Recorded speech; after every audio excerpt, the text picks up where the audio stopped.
Chapter 431. Huayu is back. Chongqing, your father is back.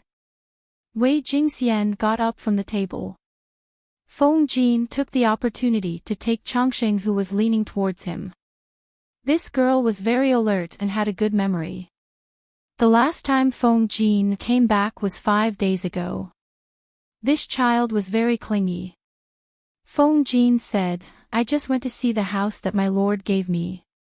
It's not bad. I heard the servants mention it.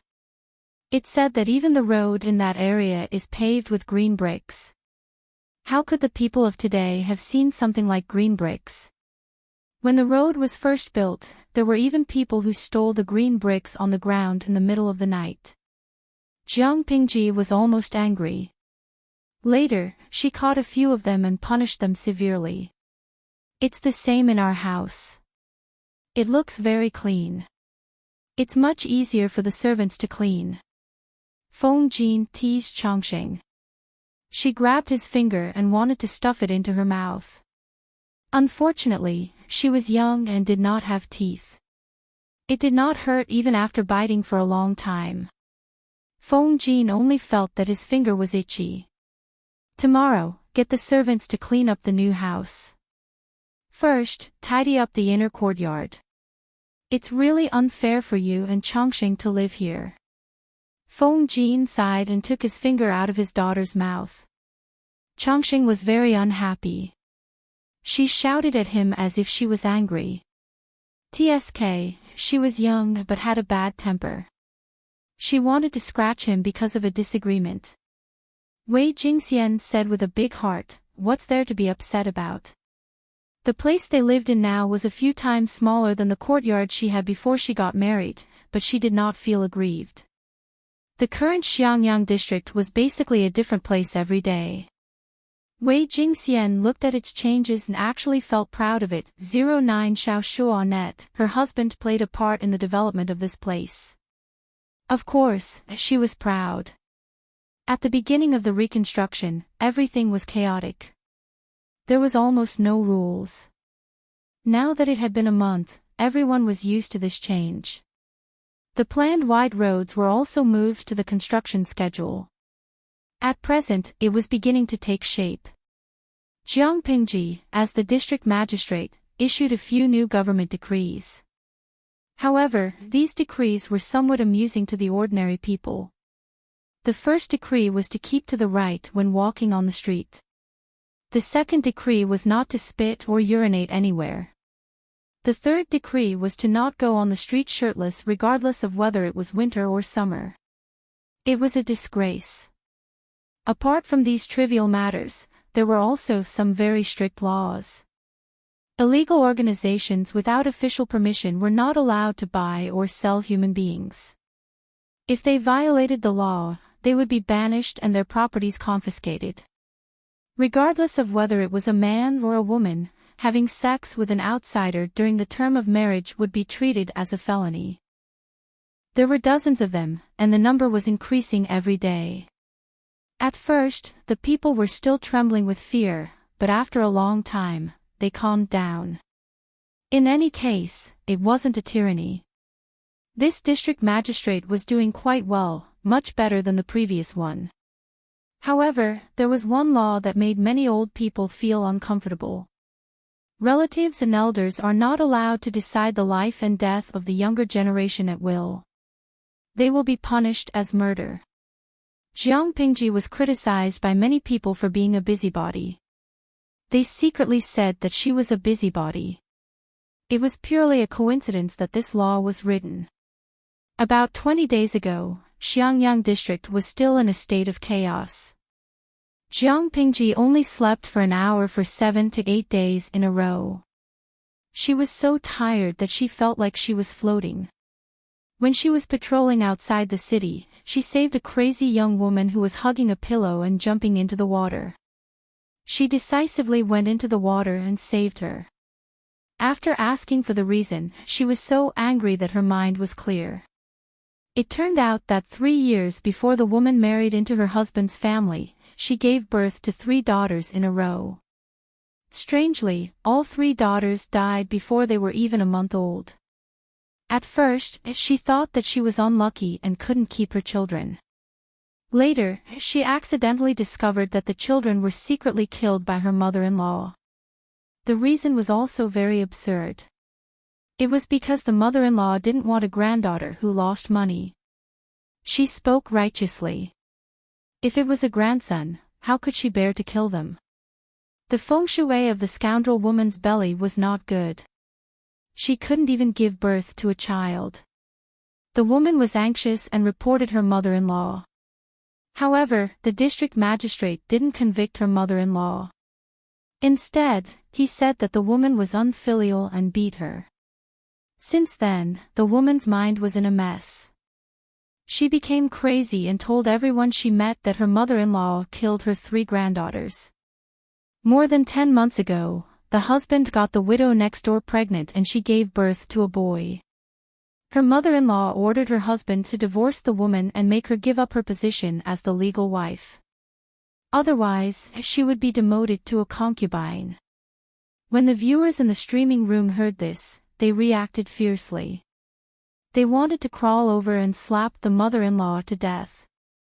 If the old woman was so capable, why didn't she just go to heaven? Jiang Pingji's mentality was about to explode. She went back and added 2 more. One was that adulterers would receive a heavier sentence. The other was that it was also considered murder if a relative killed someone of the same bloodline. The woman hadn't separated from the man yet. She was still the man's legal wife. If the man got the widow pregnant, it was considered rape. The mother-in-law had personally admitted to killing her 3 granddaughters. The district headquarters still had the records. It was considered murder. She didn't care about the commotion outside. She directly ordered people to arrest the strange mother and son and sentence them accordingly. Interestingly, this matter attracted the condemnation of the rotten scholars. Jiang Pingji sneered and asked them to get out of her territory. If they were thick-skinned and refused to leave, that was fine. When the house was built, they would never rent it to this family. During the farming season, the district headquarters didn't lend them oxen and farming tools. They made their whole family starve. They were so willful. If they weren't convinced, they could fight. Therefore, the rotten scholars who were prepared to scold her shut up. The construction of the entire Xiangyang district was on the right track. It changed every day. The people felt that the air was fresh, the roads were wide and tidy, and the houses were as beautiful as if they were carved out of a mold. They didn't have the right to live in the luxurious area around the district headquarters, but they could use the newly registered residents to apply to rent a new house. Every family longed for it. Even the local people who owned houses were envious. They had no choice but to be envious. The newly built houses made their old houses look even worse than the mud. In front of the houses were neat and clean green bricks. In front of their houses were mud puddles. When it rained, the difference was even greater. Although their houses weren't destroyed in the earthquake, they were dilapidated. How could they look better than the new houses? The inside and outside of the new house were neatly paved with green bricks. In such a thriving environment, there were only 2 places that were so busy that they wanted to vomit blood.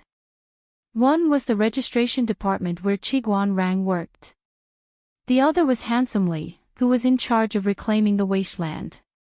After a month, his originally wheat-colored skin had become 2 shades darker, and he looked even more resolute. He had lost some of the elegance of a pretty boy, but more of a mature man's steadiness and spirit. Of course, he also gave off the feeling of an uncle farmer. Jiang Pingji thought he would quit after a few days. She didn't expect him to be so engrossed in farming that he couldn't extricate himself. Not only that, Li Yun also showed great interest in Jiang Pingji's improved farming tools. He had the urge to change his profession and become a farmer instead of fighting wars. The well-behaved child even forgot when he had started calling Jiang Pingji Lord. Anyway, Jiang Pingji had inexplicably become his lord. Carrying a hoe, he entered the city barefooted. Li Yun was about to ask for a cup of tea in a tea house when something floated in front of his eyes. Coach Meng. Li Yun smiled, revealing a set of shining white teeth that could even reflect light under the sun. What is this? Meng Han said, the house, the Lord gave it to you. That day, when there was a meeting to reward the house, Li Yun was still outside the city with a group of youngsters to reclaim the wasteland and research on fertilizer. Li Yun was stunned. He asked dumbly, house? Meng Han was strangely silent. He also had an honest personality, but he wasn't as naive as Li Yun. He saw how his lord bullied Li Yun. Chapter 432. Li Yun's eyes widened in shock. He almost couldn't take it all in. It's so beautiful. This is much more beautiful than the thatched hut I used to live in. It's quite tall too. I don't have to worry about hitting my head. He stood on his tiptoes, stretched out his long arms, and patted the door frame. There was a simple and honest smile on his face, and his black eyes were shining brightly. That pure smile and gaze, no matter who saw it, could not help but smile for him. Meng Han was secretly speechless. He felt that his Lang Jun was tireless in teaching. He had dragged such a naive young man onto the pirate ship just because of a disagreement. Meng Han crossed his arms and looked up at the door beam. Hit my head. Li Yun said with some lingering fear, yes, it seems that I'm too tall. If I'm not careful, I'll hit my head. He was the type that looked skinny when dressed but muscular when undressed. His height was even more outstanding. The house was slightly shorter, so he had to lower his head and bend over to enter. Otherwise, his head would turn red from the impact. In the past, such tragedies often happened. Every time he hit his head, not only would his head hurt for half a day, but the entire thatched hut would also shake.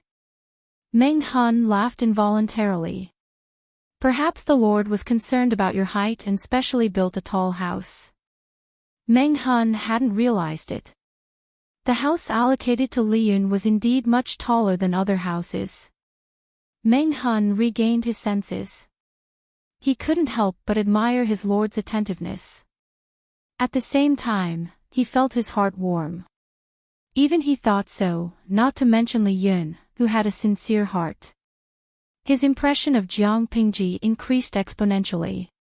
My lord is such a good person.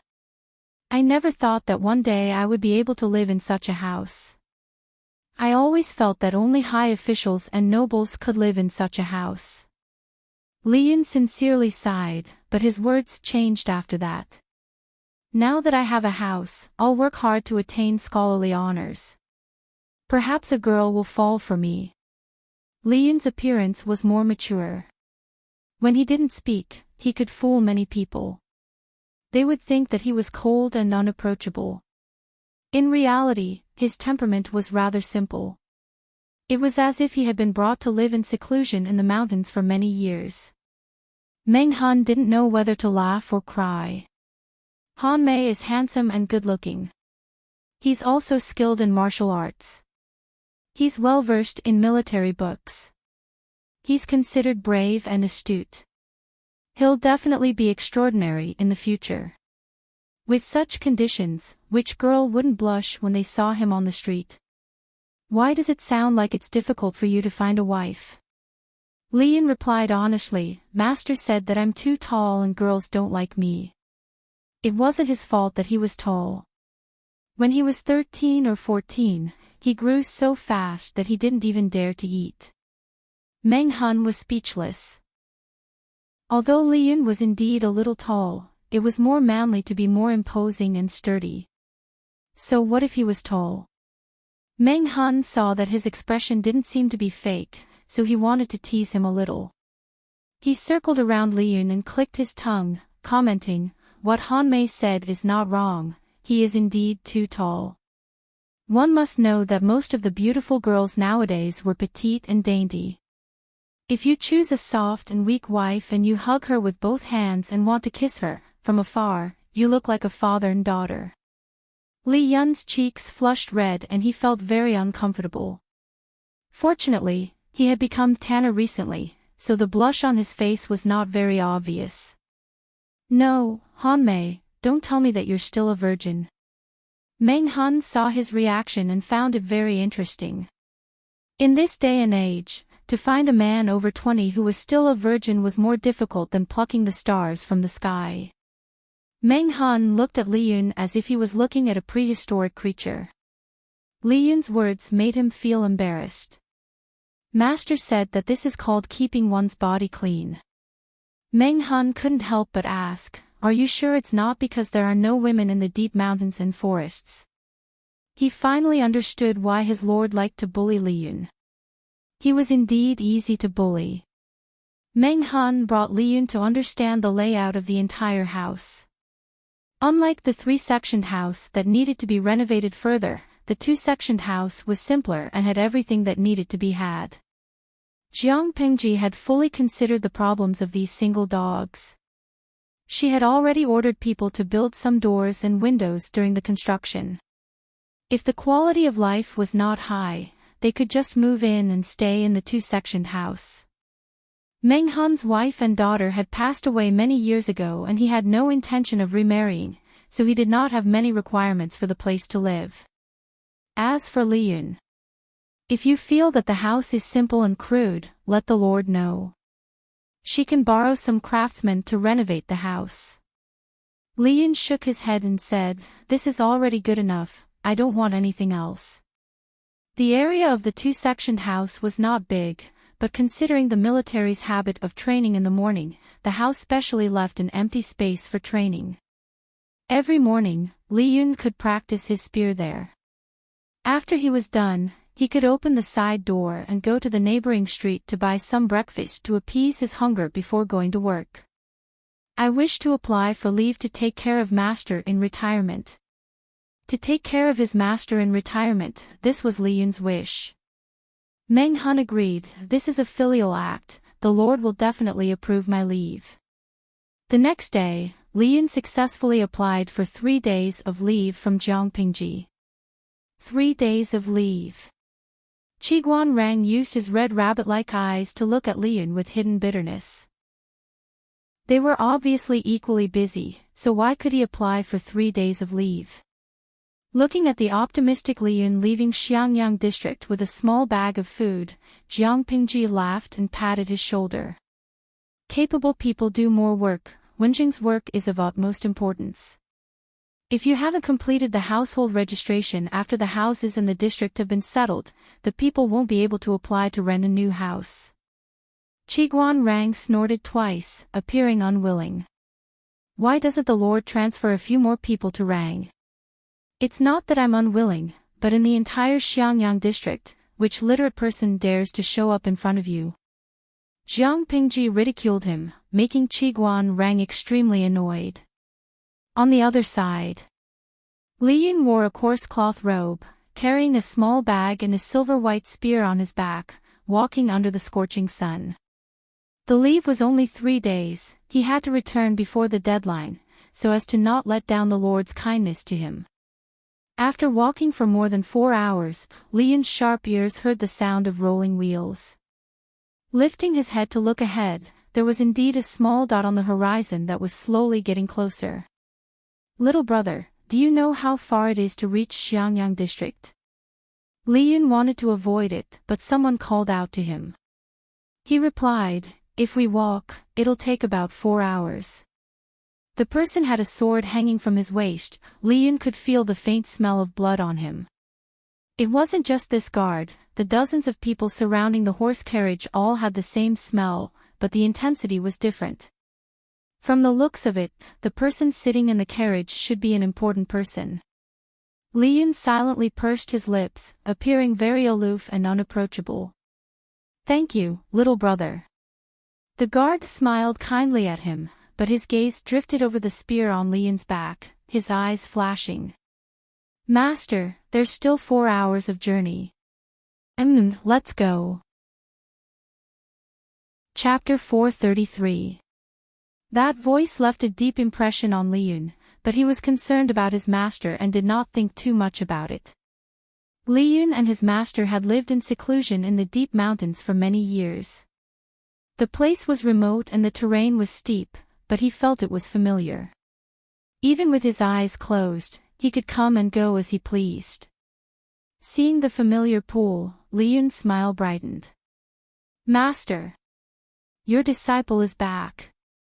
Liyun pushed open the straw hut, his smile frozen on his face.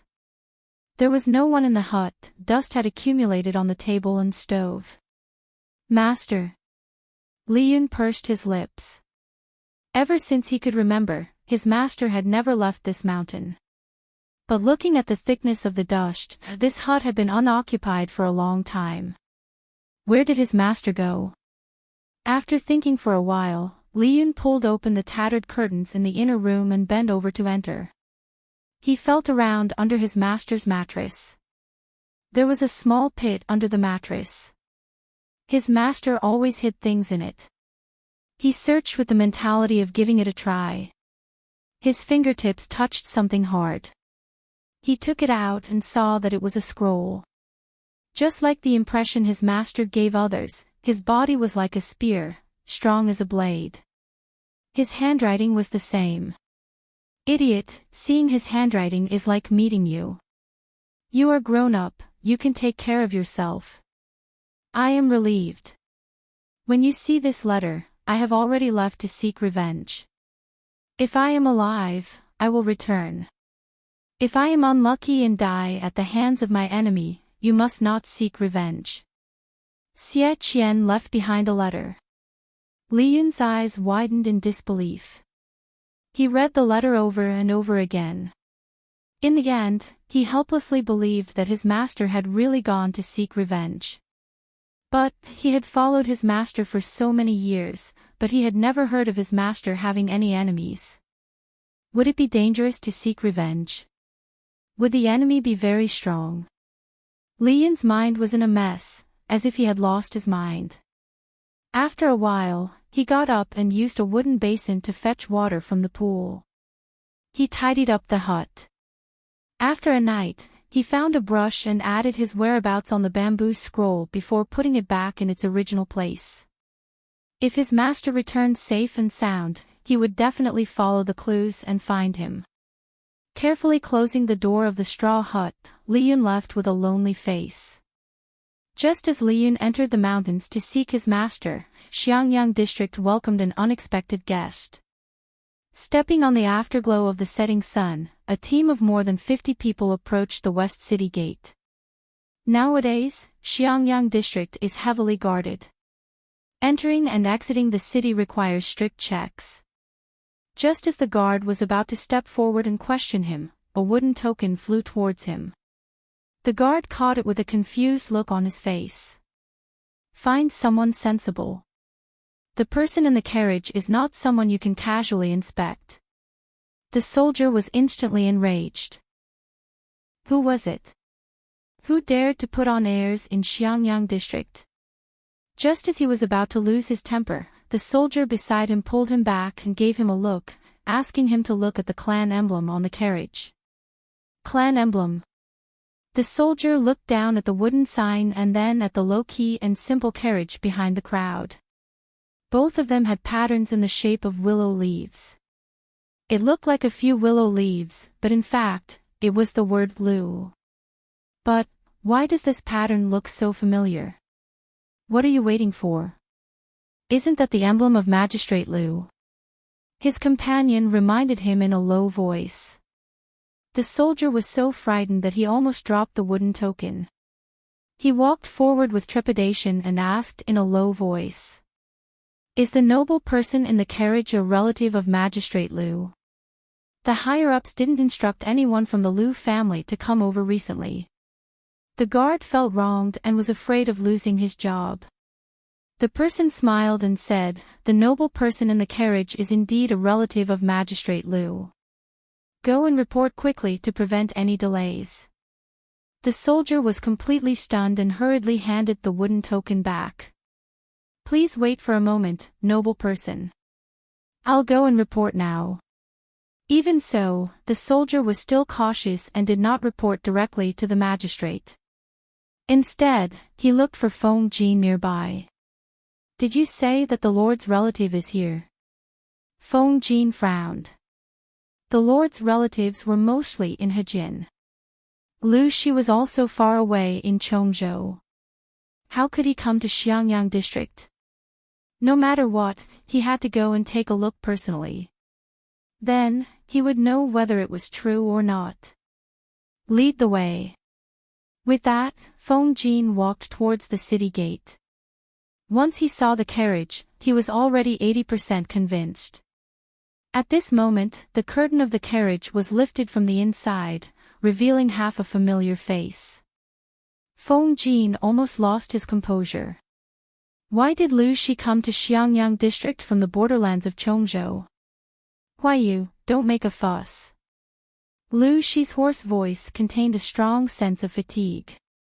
Let's enter the city. Because Li Yun was on leave, there was no one to manage the farm matters. Jiang Pingji decided to do it herself. She wore a pair of straw sandals on her feet and a pair of wooden clogs in her hands. Leisurely, she sauntered back to the city. Her trousers were rolled up above her knees. Her originally fair and slender legs were covered in mud. Her long hair was casually tied up with a hemp rope. On the way back, she rubbed her slightly hungry stomach and took out a few coins to buy 2 steamed buns. She held one in each hand and the other in her mouth. If there was no reminder, no one would have guessed that she was the magistrate of Xiangyang district. As a result, Lu Shi saw his daughter's sloppy behavior. Seeing Lu Shi, Jiang Pingji was so shocked that she forgot to bite the steamed bun. The audience in the streaming room and their fellow streamers were stunned. Feng Jin and the others sat quietly in the hall. The seat that originally belonged to her was occupied by a charming middle-aged man. Age did not make Lu Shi look old. The white hair on his temples only made him look more mature. Time favored this man and made him look more charming than before. However, this was not the main point. The main point was, why was Lu Shi here? Without an imperial edict, the magistrate of a district could not leave his territory. Jiang Pingji held the steamed bun in her mouth and called out vaguely. Father. Lu Shi looked at Jiang Pingji, who was dressed like a boorish youth. His already uncomfortable head felt even more uncomfortable. He felt that he had raised a fake daughter. Father, why are you in Xiangyang district? The world is so chaotic now. Jiang Pingji swallowed the steamed bun in 2 or 3 bites. Just as she was about to step into the hall, she looked at the clean floor and then at her muddy legs. She quietly shrank back. I'll clean up now. Father, please wait. Huaiyu, take care of them first. Jiang Pingji washed off the mud on her legs, put down her trousers, put on her wooden clogs, and walked steadily to meet Lu Shi. Her disguise would undoubtedly cause the audience to ridicule her. Jin Tian Wuging O, trash streamer, your father has seen your most boorish side. What's the use of pretending to be steady now? The expressions of the streamer's father and the streamer were too funny. It felt like a father suddenly inspecting his son and happened to catch him watching a certain type of film. You guessed true or fake, my heart aches for the streamer's father. He must suspect that he raised a fake daughter.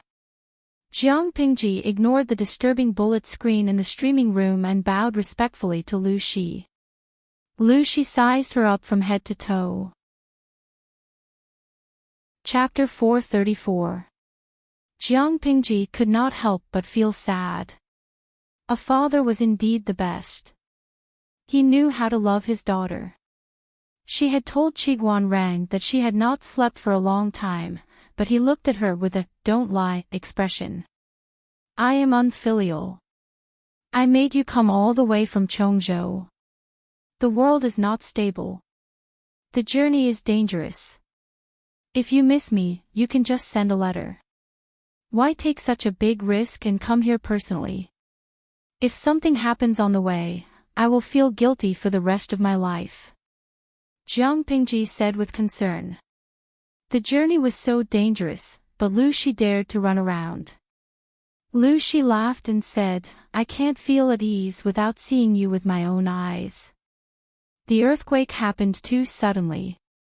Even though Lu Shi was far away in Chongzhou, he felt the tremors. He could not imagine what happened to his daughter, who was at the center of the earthquake. Now that I have seen you, I can sleep well tonight, Lu Shi said gently. Luoyue secretly glanced at Lu Shi. He was a man as gentle as jade. He had an indescribably noble demeanor. He then looked at Jiang Pingji. His mind was filled with all kinds of cruel behaviors. She was either killing or preparing to kill. These two people with such different styles were actually father and son. Jiang Pingji said softly, I feel guilty. I have made you worry. Lu Shi raised his hand and rubbed his daughter's head to comfort her. He especially liked this action. Lu Zhongqing. You are not allowed to touch His Majesty's noble head. What if you become stupid? The girl's mischievous laughter seemed to have happened yesterday. It became the most vivid memory in his mind. Zhongqing, don't be too fierce. Be gentle to her. My Majesty is actually a sharp-tongued but soft-hearted person. He's the best person in the world. Zhongqing, you have to promise me that you won't mistreat her in the future. Treat her well and love her well. This is for her own good. I want you and her to live well. Even if I'm not around, both of you should live well. Let me see a different history, okay? When no one was around, Lu Shi would ponder over Gu Min's words before she died. Had she returned to her own world? Was she living a more carefree and unrestrained life than before? Lu Shi closed his eyes to hide his thoughts. The longing was like a net binding him, making the hatred brewing in his heart thicker. Lu Shi only wanted peace of mind. Seeing that Jiang Pingji was safe and sound, he planned to rest for 2 days before returning to Chongzhou.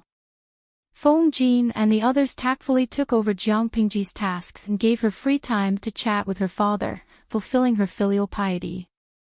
It was also at this time that Li Yun returned early. There was no one else by his side. Meng Han asked him, Han Mei, your master didn't come over. Li Yun said dejectedly, Master left a letter, saying that he went to seek revenge on his enemy. It's just that I've followed my master for so many years, but I've never heard him mention any enemies. Now that he suddenly says he's going to take revenge, it really makes me anxious. However, Master is highly skilled in martial arts, so there won't be any problems when he travels outside. Meng Han secretly curled his lips. He had reservations about these words. To be able to raise such a pure and untainted child like Li Yun, that master was probably not that complicated. Nowadays, the world is so chaotic. If you don't be careful when you go out, you won't even have your underwear left when you go home. Li Yun went to the district headquarters to look for Jiang Pingji to cancel his leave and return to work early. As soon as he entered, he saw his lord eating with a middle-aged man. My lord, I've returned from my leave. Lu Shi raised his head. His eyes gradually widened as he cried out involuntarily, Xiaohe. Ah. Jiang Pingji and Li Yun both revealed a baffled expression. The latter even turned his head to look behind him. There was no one. Was he calling for him? After Lu Shi blurted out, he immediately realized that he had misunderstood. The person in front of him was too young, and his build was too tall. He didn't match the person in his memory. He gestured for Li Yun to come closer. With a complicated expression, he asked, What's your name? Li Yun glanced at Jiang Pingji, his eyes seeking her opinion. Jiang Pingji replied, Han Mei, this is my father. You can call him Old Master. Lu Shi's expression became somewhat conflicted. Hanmei. Is that your courtesy name? This courtesy name really matched this person's face. It indeed seemed like a name that person would choose. One look and you could tell that it wasn't proper. In response to Old Master's question, my name is Li Yun. If you don't mind, you can also call me Han Mei. Li Yun. Your surname is Li, not Xie. Lu Shi raised his eyebrows and asked, then do you have a man with the surname Xie? My master's surname is Xie. Li Yun didn't know what was going on, so he answered honestly. Old Master, do you know my master? You call him master. Lu Shi was amused. His smile was sarcastic. Where is he hiding now? Li Yun was confused. If he didn't call his master, master, then what should he call him? Not only that, but the old master in front of him seemed to know his master. His words sounded familiar. My master went out to travel a few days ago. He said he was looking for an enemy to take revenge and told me not to worry about him. If he's still alive, he'll definitely come back to look for me. If he's unfortunately dead, there's no need to take revenge for him. After saying this, Li Yun looked at Li Yun, who was a little dispirited, like a little rooster who had lost a battle. Lu Shi snorted. He said harshly, he's going to seek revenge. TSK, then you don't have to wait. This person probably won't even have his bones left. Li Yun was furious. Even if the person in front of him was his lord's father and an old friend who knew his master, he was still angry. Do you know who your master is going to seek revenge on? Lu Shi was not afraid of the anger in Li Yun's eyes. The corners of his mouth curled into a mocking smile. He said to himself, barging into the Zhongzhou palace means death no matter what. No matter how capable Xie Xiaohe is, no matter how good his spear techniques are, he's still courting death. His words not only shocked Li Yun, but Jiang Pingji's eyes widened. She stared at Li Yun's face. Li Yun clenched his teeth. My master's enemy is hiding in the Zhongzhou palace. Something like that. Lu Shi took a sip of tea and looked at Li Yun with a complicated expression. I think your master doesn't want you to know the truth. If that's the case, I won't be the bad guy. Young man, work hard with Lanting. Your future is bright. Lu Shi secretly smacked his lips. As one of the 10 great generals of the Jiang dynasty, how could his future not be bright? However, he never thought that Li Yun was the son of Xie Qian and that woman. It was a sin that could not be settled. Li Yun's mind was a mess.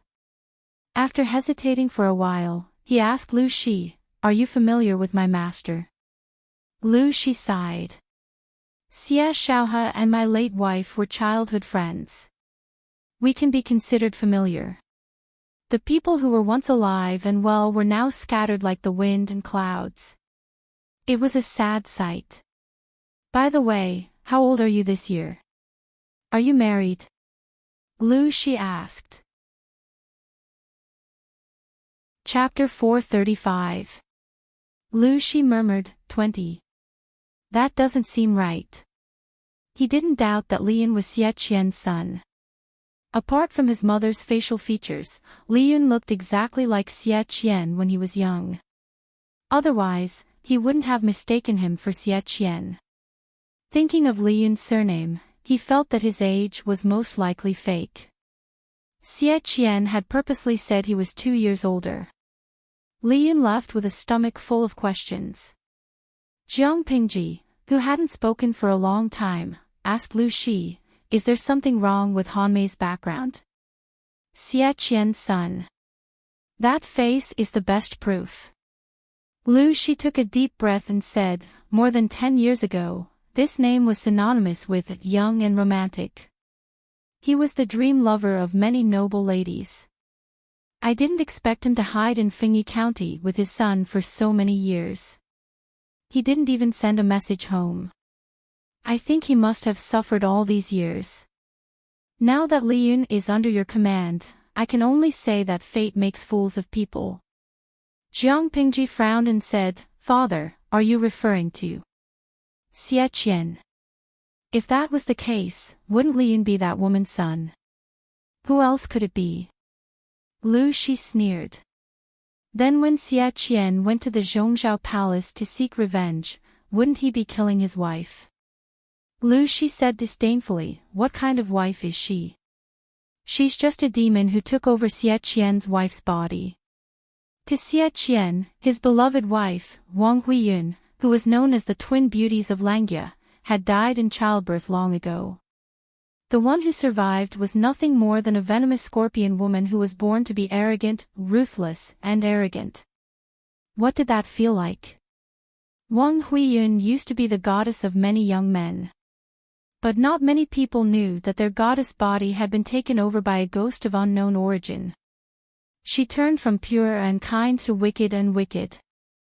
Lu Shi sympathized with Xie Qian. If Wang Huiyun had died in childbirth, it would have been the end of it.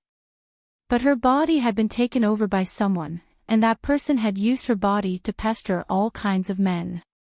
Not to mention seeing it with his own eyes, even thinking about it was disgusting. Jiang Pingji frowned. It was rare for Lu Shi to mention the past. She asked, You took over Xie Qian's wife's body? Yes. Lu Shi nodded. Xie Qian and Wang Huiyun were childhood sweethearts. Many people's hearts were broken when they got married. A year later, she gave birth to a son. I believe that child was Liyun. However, ever since Wang Huiyun gave birth, Xie Qian's behavior had become strange. He's anxious and cold to his wife. He goes to Buddhist temples and Taoist temples all day long, but in front of others, he pretends that nothing has happened. Jiang Pingji's father's words. She was to be. The information contained in the words of the host's father was a little too much. And then Jiang Pingji asked. She, Lu. She Lu. She said, speaking of this, Lu Shi sneered. His eyes, which used to be as gentle as water, were now as cold as a lake, which made people shiver. However, things are unpredictable. On their way to Hejin County, they ran into bandits. Xie Qian risked his life to protect his wife. Unfortunately, he and his son were killed. But Xie Qian and Hanmei are still alive. So Wang Huiyun is lying. Lu Shi's face was gloomy. What bandits? Wasn't she the one who arranged them? She did it to get rid of Xie Qian.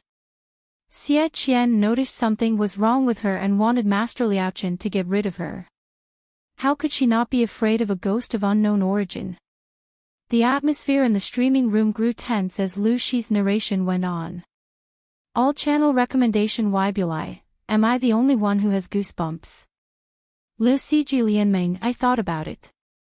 Xie Qian's wife was transmigrated when she was giving birth. Xie Qian found out, and the transmigrator killed Xie Qian and his father.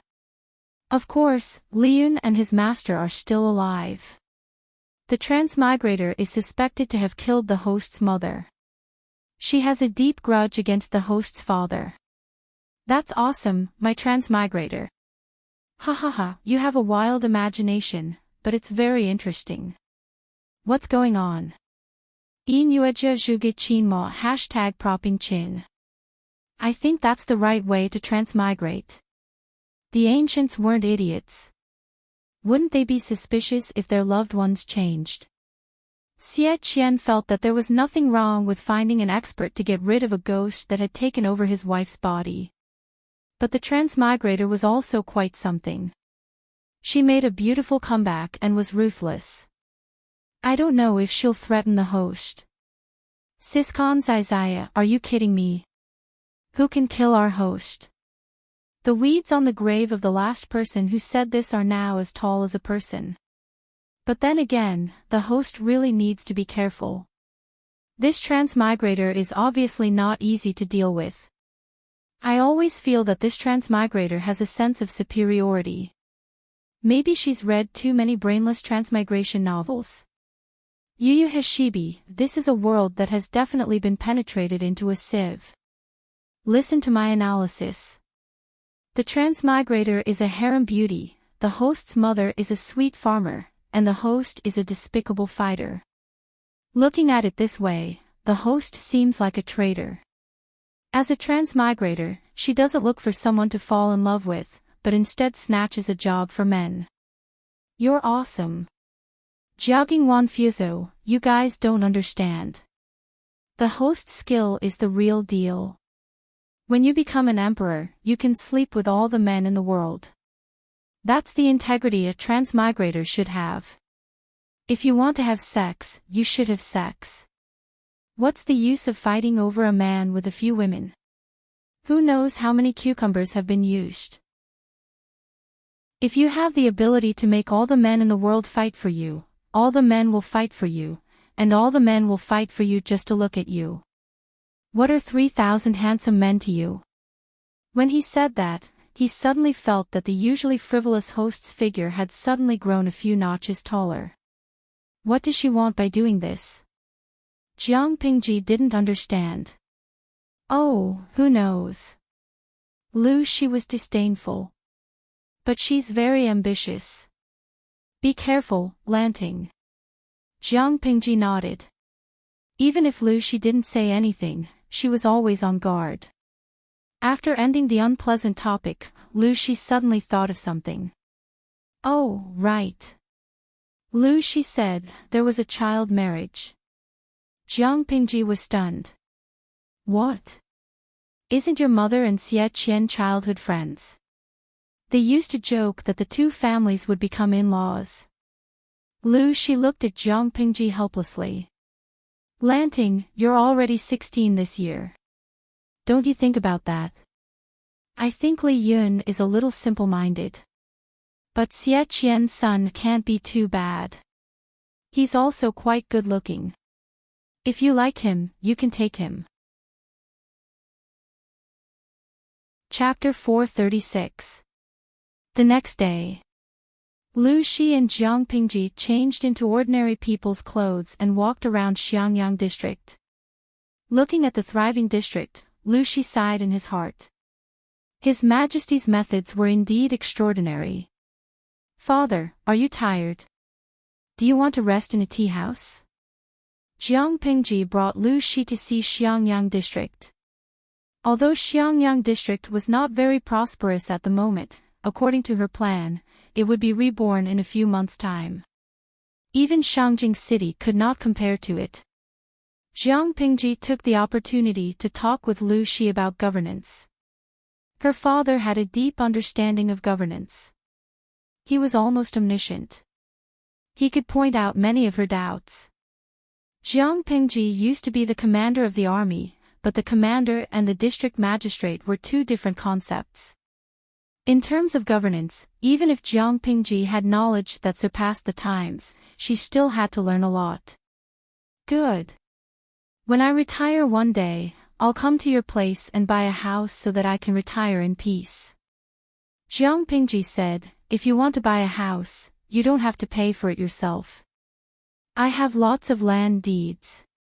She could buy as many as she wanted for a penny. The first batch of houses were given to her subordinates, and the remaining 50 or so were hers. The second and third batches were ready to start construction. Jiang Pingji did not lack land deeds and house deeds. Lu Shi was speechless. Fortunately, the world is in chaos. Otherwise, you will be impeached. He did not need to think to know what his daughter had done. The land deeds she mentioned were not from a legitimate source. She was the district magistrate, and she had the final say in all the internal affairs of the district headquarters. 09 Xiaoshuanet, if she wanted to buy back the land deeds with a penny, who could say no? Lu Shi stepped on the flat bricks, and his wooden clogs made a rhythmic clacking sound. It was crisp and pleasant to the ears. I noticed that the people here are well-mannered, Lu, she said. There is no filth on either side of the street. You will be fined for littering, and the fine will be double the previous one. There are trash cans on either side of the road, and you can throw it away if you walk a few steps. If you don't lack money, you can throw it away. As long as you have enough property to compensate the district headquarters, I don't mind. Even if Jiangpingji didn't issue such a decree, the phenomenon of people randomly throwing rubbish or spitting had decreased. The entire road was paved with green bricks. When had they ever seen such a smooth and clean road in their lives? If there was an eyesore, how uncomfortable it would be to look at it. Most of the places in Xiangyang district were under construction. A few areas had been cleaned up. Under Jiangpingji's encouragement, many people opened street stalls, which brought some prosperity to the county town. There was no good tea in the tea house, so she ordered 2 big bowls of tea. The color was a little muddy, but the smell was not bad. Although it's your first time governing, you're doing much better than me. This was probably the talent that Ah Min was talking about. Lu Shi shook his head secretly. When he was in charge of Hu County in the past few years, he had worn himself thin and weak. Hu County barely had a flourishing scene. It had only been a month since Xiangyang district had emerged from the dark clouds of the earthquake. The people who came and went had smiles on their faces. He was deeply moved when he saw it. He did not know if it was because he was too weak, or because His Majesty was too powerful. Jiangpingji said, like father, like son. Lu Shi knew that the words were meant to make him happy, but he could not help but feel proud. He said, that's true. It's a family tradition. The father and son were narcissistic and praised each other in disguise. After drinking tea and putting down 2 coins, Jiangpingji brought Lu Shi to the brick kiln. Father, I'll take you to see something. She ordered people to encircle the area of the brick kiln. Entry and exit had to be strictly checked. According to Jiangpingji's plan, green bricks would become the specialty of Xiangyang district in the future, so technical protection was very important. They entered the brick kiln with their personal seal. The closer they got, the hotter the surrounding temperature became. It was a hot summer day. Soon, Lu Shi's forehead was sweating. What are you looking at? Lu Shi was curious. Knowing that Jiangpingji had arrived, the craftsman of the brick kiln quickly came out to welcome her. She waved her hand to indicate that there was no need for formalities. How are the things I asked you to make a while ago? Jiangpingji asked the craftsman of the brick kiln as she walked. I've made 6 batches. Most of the semi-finished products are not ideal. I've only managed to make 3 sets. The old man showed a pained expression. I've destroyed the defective products according to my lord's request. The leftovers will be guarded by someone specially to ensure that no secrets will be leaked. 3 sets. It's better than expected. Jiangpingji thought about it and said, take 1 set out for the old master to see. All right. Please wait a moment, my lord. Hearing this, the craftsman of the brick kiln heaved a long sigh of relief and wiped the sweat off his face. There were many benefits to helping the lord. Some time ago, the lord was very generous and rewarded him with a land deed. According to the plan, it should be the 2nd batch of houses to be completed. Now, the whole family was eagerly waiting for the 1st batch of houses to be completed and the 2nd batch to be built. Just based on the appearance of the 1st batch of houses, how many people were envious of their great luck? With many years of experience in making pottery, they had won the Lord's favor. Now, the whole family was living a good life. The craftsman of the brick kiln carefully took out a long box and opened it carefully. The audience in the streaming room thought it was a rare treasure. They didn't expect to see a glass tea set lying inside. I love you, 666, the streamer really made glass. Lu Siji Lianming, it's indeed glass. Although the purity isn't very high, it's very exquisite. According to the usual plot of novels, this thing was worth a lot of money.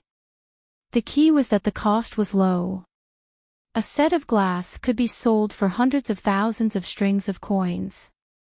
I'm asking you if you're afraid of this profit. 1,000 strings of coins was equivalent to one tael of silver. What kind of concept was hundreds of thousands of strings of coins? Even robbing a bank wasn't that domineering. Little angel, #propping my chin. I'm curious who the streamer wants to trick with this glass. Shenzhushu, it must be someone with a lot of money. If it's not the tycoon of Dongqing, then it's the idiot of the North Borderline. Naturally, people today had never seen glass, not to mention that the glass was indeed beautiful. It was exquisite and beautiful. This thing. How much does it cost? Lu Shi's eyes were filled with amazement.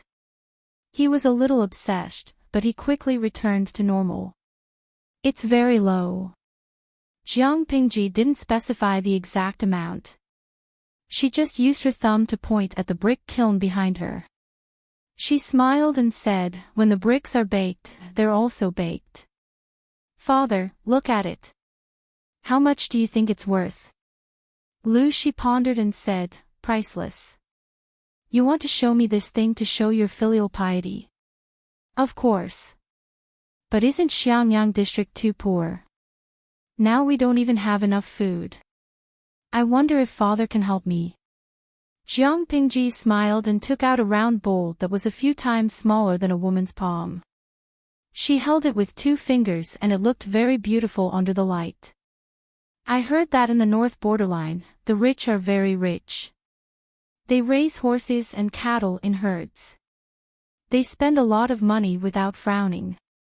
In order to show their noble status, they like to collect rare treasures. Is this true? Lu Shi understood her intention. It turned out that she wanted him to help her sell it. He asked, that's true, but they won't be interested in ordinary objects. As for this, there's no doubt that it will definitely be sought after by the nobles of the North Borderline. How does Lanting plan to price it? How about 150,000 strings of coins? Lu Shi was so shocked that he almost dropped the glass cup. 150,000 strings of coins. Even robbing a bank wouldn't make such a huge profit. Daughter, are you sure you didn't add an extra 0? If you can't exchange it with gold and silver, I don't mind using horses or cattle or sheep of equivalent value. Fur is fine too. Jiang Pingji said calmly. She didn't look like she was the one who had just opened her mouth like a whale. Chapter 437. Bow to the despotic tyrant, 150,000 strings of coins. Are you sure the streamer didn't say 10,000? Eli Qingde, can anyone explain how much 150,000 strings of coins is? 10 fingers are not enough. So Tian Yen, he, not to mention 10 fingers, even if you count the hands and feet of your whole family, you still won't be able to calculate it. Jinshilioging, let's put it this way. Different dynasties have different exchange rates between copper coins, silver coins, and gold. It fluctuates like foreign exchange. You won't understand even if I explain it in detail. To put it simply, 1 coin is equivalent to 1,000 coins. 1 coin is equivalent to $1 here, so 150,000 strings of coins. Can you guess how much money it is? Traveling to ancient times with a glass vase at home and becoming a billionaire in an instant. Are you afraid of such a huge profit? Selling a set of glass products for 150 million. Streamer, you're not just black-hearted, you're black-hearted from head to toe. Jiang Pingji looked at their comments and added helplessly. Host V, I'm not that black-hearted. Converting it to here, it's at most 70 to 80 million. Everyone, Dash and Motzi, This is the first time I know that it's not black-hearted to set a price of 7 or 8 yuan at 70 to 80 million. Slimming failure, streamer, you're great. Lu Shi steadied his heart to avoid being scared to death by his daughter. He looked at the glass tea set with a conflicted expression. After a while, he said, if there's only one set in the world, it's not impossible to sell it for 150,000 strings of coins. Jiang Pingji raised her eyebrows and said, it's definitely impossible to sell one set. That's why the price is set too high. Small profits but quick turnover can benefit more nobles in the northern borderline. The price should be set at a level that they can accept, but they don't think it's cheap. Lu Shi pondered for a while and his gaze turned to the glass tea set a few times. I think 5 to 20 strings of coins should be enough. We need to make a few more types of these things, and the price can be increased or decreased according to the purity. If we want the sales to be good, we have to plan carefully and promote their origins. After hearing Jiang Pingji's whopping price of 150,000 strings of coins, the audience felt that the streamer's father was very kind. Xianggu is the cutest. Have my values been corrupted? Why do I feel that glassware is cheap? To me Dalao, to the one above, you are not alone. Don't hu shuo bideo, to the previous poster, there are more than 2 of you. Jiang Pingji frowned as she looked at the rows of complaints. Isn't this price too low? Lu Shi said, that's a good price. If you want a good horse, you'll have to lower the price. The northern borderline was vast and rich in high-quality horses. They also kept a close eye on the various horse farms. However, there would always be people who would take risks for the sake of profit. The horse that Lu Shi gave to Jiang Pingji was smuggled out. It was originally meant to be presented to the king of the northern borderline, but the officials under him intercepted it and sold it. The horse that they gave to the king was slightly inferior. How could Lu Shi not know about this? Lanting, Min often says that doing business is like fighting a war or ruling a country. There are many ways to do it. Once you master the rules, you can play with the entire market. Lu Shi smiled. His wife was an expert in business. She was the one who had built up the businesses of the second branch of the Lu family. He had been with her for many years and had learned a little.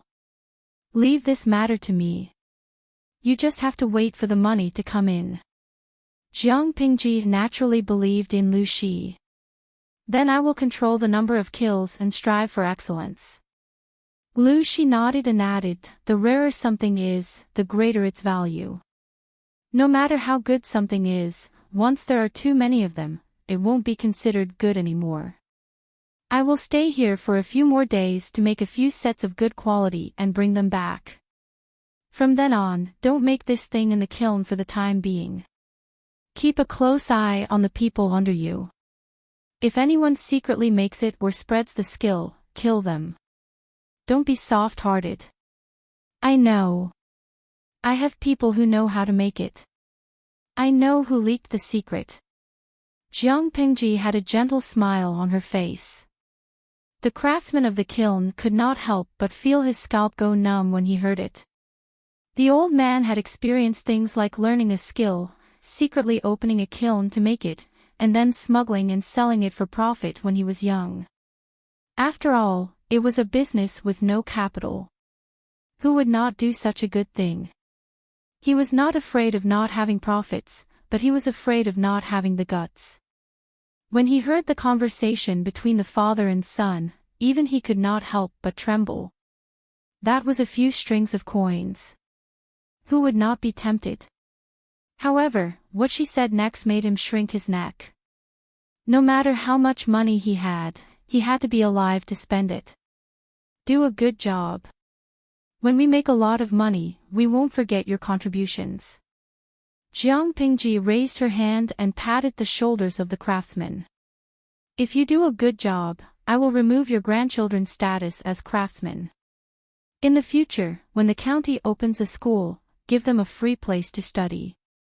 The current household registration system was a pain in the ass. The children of craftsmen could only be registered as craftsmen. In terms of social status, although they were slightly higher than slaves, they were still lower than ordinary people. It was impossible for a craftsman to remove their status as craftsmen without some miraculous encounters. Not to mention that the Lord had promised to give their children the opportunity to study. In this era, it was not easy to study, no matter how rich the family was.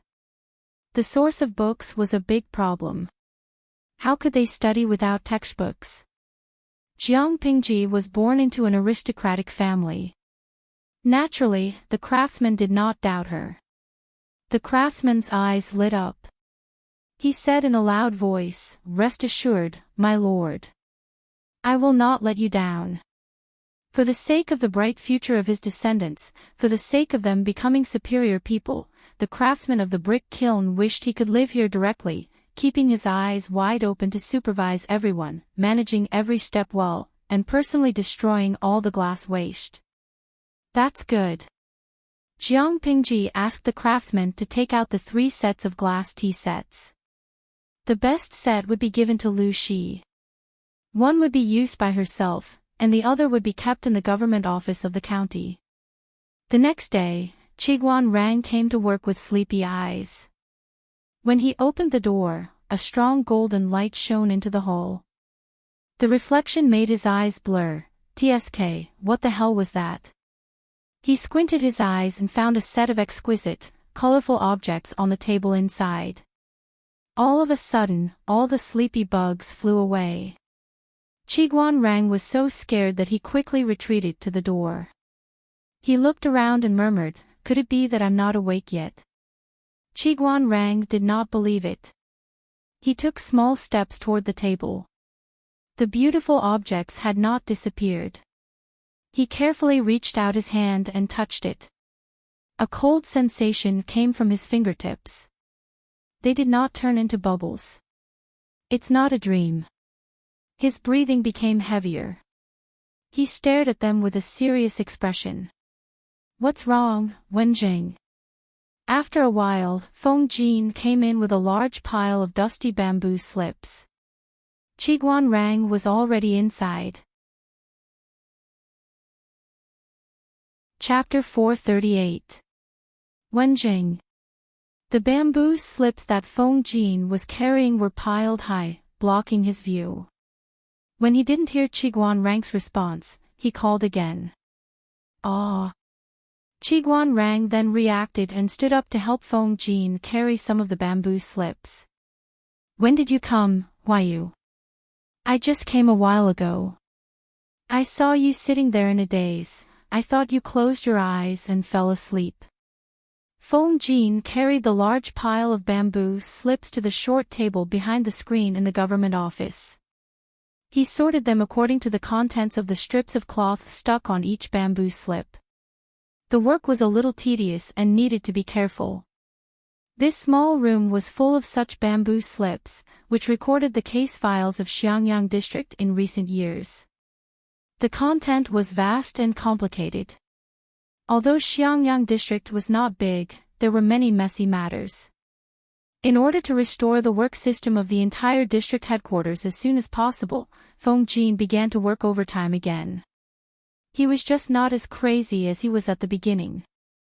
He desperately hoped that his lord would quickly start to recruit talents and get more people to help him share the workload. Today's government office was obviously more females than males. The girls from before had all become external staff. Fortunately, they had these well-educated and well-mannered maidens. Otherwise, the few of them would be exhausted to death. In order to make it convenient for these girls to work, his lord specially opened up another government office. It wouldn't be too awkward to meet them occasionally. Feng Jin tidied up for a while and realized that there was no movement outside. He was suspicious. "Wenjing. What was wrong with Chiguan Rang today?" If it was in the past, even if he didn't want to speak, there wouldn't be such an awkward silence. Feng Jin was puzzled. He took out the bamboo slips that he didn't finish yesterday and planned to finish them in one go today. What are you looking at? At this time, Feng Jin realized that Qiguan Rang wasn't asleep sitting down. His mind was obviously taken away by something. Wenjing, what are you looking at? You're so fascinated. This thing. Feng Jin stopped nagging, and his starry eyes widened. Suddenly, his hands loosened, and the bamboo slips in his arms fell to the ground. With a burst of crackling sounds, Feng Jin's toes were hit by the scattered bamboo slips, almost causing him to grimace in pain. How could Qiguan Rang be distracted when he heard the commotion? The two of them looked at each other, then tacitly shifted their gazes to the table. Feng Jin stopped tidying up the bamboo slips and hurriedly sat at the table.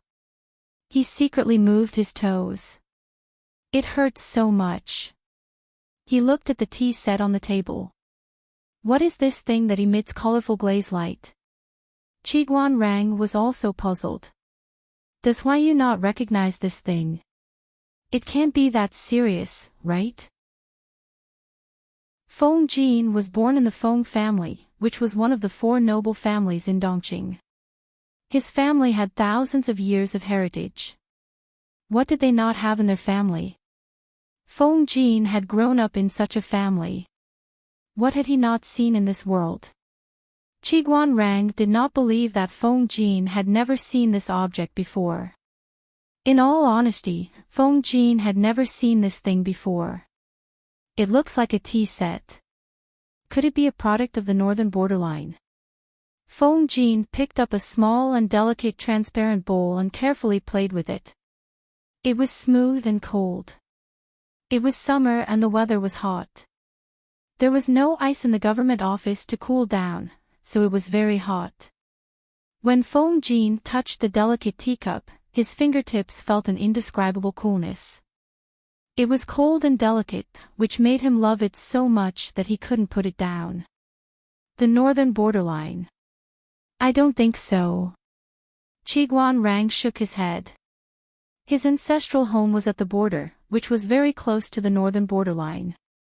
The customs of the two places were intertwined, and there were many commercial and trade contacts.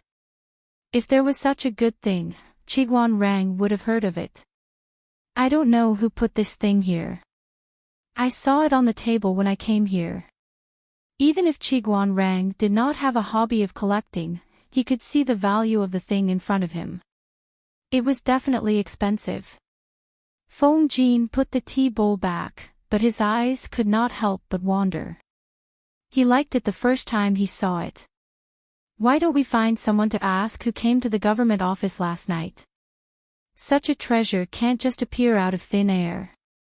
When Feng Jin was about to get up, he saw Su Ku rubbing his eyes. He looked like he did not have enough sleep, and there were still some green circles under his eyes. Wenjing, Huayu, you two are really early today. Su Ku called out. He keenly noticed that the two of them were behaving strangely. Then, his gaze was attracted by the set of incomparably dazzling glass tea set. What is this? The casting material is cold and hard, and there are no gaps. I've never heard of this before. The 3 people surrounded the set of glass tea sets. If Jiang Pingji had not swayed into the government office with a meat bun in her mouth and a pot of red dates and white fungus soup in her hand, the 3 people did not know how long they would be slacking. He frowned and shouted. What are you doing? You don't deal with the government affairs early in the morning. Why are you gathering here for a meeting? Lord. The 3 people heard the movement and greeted one after another. When they looked up, they found that Jiang Pingji was carrying something in her hand. They recognized the red dates and white fungus soup, but they had never seen a lump of red dates and white fungus soup floating in the air. I saw that you have been tired recently, so I asked someone to make this red date soup. The temperature is just right. Jiang Pingji turned over the 3 inverted long glass cups on the table and poured a cup for each of them. The red dates and white fungus soup was personally poured by the Lord. Even if it was poisonous, they had to drink it. Each of you has a cup. Wash it yourself after using it. If you don't mind mixing the cups, I won't say more. Jiang Pingji poured a cup for herself. She found these red dates from the warehouse of the district headquarters. The dates were big and the seeds were small. They tasted very sweet. After being boiled into a thick soup, the sweetness was diluted. She suddenly had a craving for it in the morning, so she asked the maid to help her boil it for more than 2 hours. Jiang Pingji waited for the red dates and white fungus soup to cool down a little before putting it into the big pot. Lord, this is... What is this? Feng Jin looked at the cup in front of him and then at the big pot in Jiang Pingji's hand. Because some red dates and white fungus soup had been poured out, a part of the top was exposed. Feng Jin slightly widened his eyes, as if he had seen a prehistoric monster. Needless to say, the material of the teapot and the teacups on the table came from the same source. His lord was definitely an insider and knew their origins. It's easy to clean a cup for drinking. The only drawback is that it's a little brittle and can't be dropped. Jiang Pingji's answer almost made Feng Jin and the other two choke. How could she want to drop such a precious glaze? Drink it. Don't worry, I didn't cook it. The maid of the district headquarters cooked it for me. It tastes good. The three of them were silent. It was not a matter of whether the red dates and white fungus soup tasted good at all. Su Ku picked up the cup. His fingertips could feel the warmth from the red dates and white fungus soup. Lord, where did these things come from? In fact, he wanted to ask how much it was worth, whether it was expensive, and whether he could buy one with his little wealth. The surface of the cup was smooth and translucent, with a colorful glaze. One could not help but want to gently touch the surface of the cup. The delicate touch was hard to match even for a girl with the most delicate skin. Su Ku not only had a problem with voice, but he also had some fetishes. This could be seen from his reaction when he first touched the bamboo paper. Chapter 439. Among the people present, except for Feng Jin who could still maintain his demeanor, Qiguan Rang and Su Ku were shocked. Su Ku, who overreacted, was even more miserable. He almost choked the red dates and white fungus soup into his lungs. He clutched his chest and coughed uncomfortably. What? 30,000 strings of coins. Su Ku coughed for a while to calm down. His voice suddenly rose, his fingers pointing at the cup were trembling. Squandering, squandering. He was very clear about how much money his lord had. Where did he get the 30,000 strings of coins to buy such a flashy but impractical thing? As the housekeeper of the entire district headquarters, Su Ku almost fainted from anger, but he forgot that Jiang Pingji did not have that much money. Even if she used the entire Xiangyang district to pay off the debt, she would not be able to get that much money, let alone embezzling it. The so-called 30,000 strings of coins was just said to tease the three of them. She did not expect them to be so easily teased. Qiguan Rang and Feng Jin were the first to react. They looked at the smiling Jiang Pingji with a serious expression. My lord is not the kind of person who indulges in pleasure. Why would you spend 30,000 strings of coins to buy such a thing? Don't tease me. Even though Feng Jin was from the Feng family, he would not spend 30,000 strings of coins to buy a set of collectibles. It was not that he could not afford it, but he was more pragmatic. TSK, the three of you really can't take a tease. When Coach Meng and Coach Luo come later, don't expose me. With such a playful master, the three of them were also mentally and emotionally exhausted. These things were made last night when I was baking the green bricks in the kiln. The quality is uneven. Those aren't the best glass. I originally wanted to destroy them, but thinking of your hard work, I stole a set and left it in the government office. Jiang Pingji smiled, revealing her white teeth. She looked proud. How about it? Do you think it's worth 30,000 strings of coins? 30,000 strings of coins. Why didn't she just rob the money? Suku's face was full of resentment. He thought his lord was a little more mature, but he did not expect her to be so bad. Feng Jin straightened his mind and carefully looked at the object in his hands. After thinking for a while, he slowly opened his mouth. This thing is rare in the world. It can be said to be a work of art. The quality is even more unheard of. If I meet someone who knows how to do it, 30,000 strings of coins is definitely worth it. It's just that I don't know how much money, manpower, and time are needed to make this thing. 30,000 strings of coins. Rich tycoons who chased after fame would indeed fork out their own money to buy it. They would even happily snatch it. But in today's world, who would spend so much money on a set of luxury goods to enjoy? Jiang Pingji drank the red dates and white fungus soup while listening to Feng Jin. She became more and more confident. I've already said that it's something I made when I was baking the green bricks. How much money, manpower, and time do you think it takes to make it? Jiang Pingji smiled and said, Huayu's judgment is absolutely accurate. After all, he's the second young master of an aristocratic family. If you say that it's worth 30,000 strings of coins, then I'm completely relieved. Why would they be afraid of sales if they operated properly? I'm afraid that the supply will not be able to meet the demand and people will come begging to buy it. Feng Jin and the rest were stunned on the spot. When they understood what Jiang Pingji meant, they were even more shocked. My lord, you mean to say, sell them for 30,000 strings of coins? Jiang Pingji said casually, no, these cups are for you to drink tea. When you drink tea from a ceramic bowl, there's always a muddy taste. Jiang Pingji not only wanted to bake glass products, but she also wanted to make porcelain that could only be found in the History Museum. However, she was still researching with her companions in the streaming room. It would take a while before she could start production.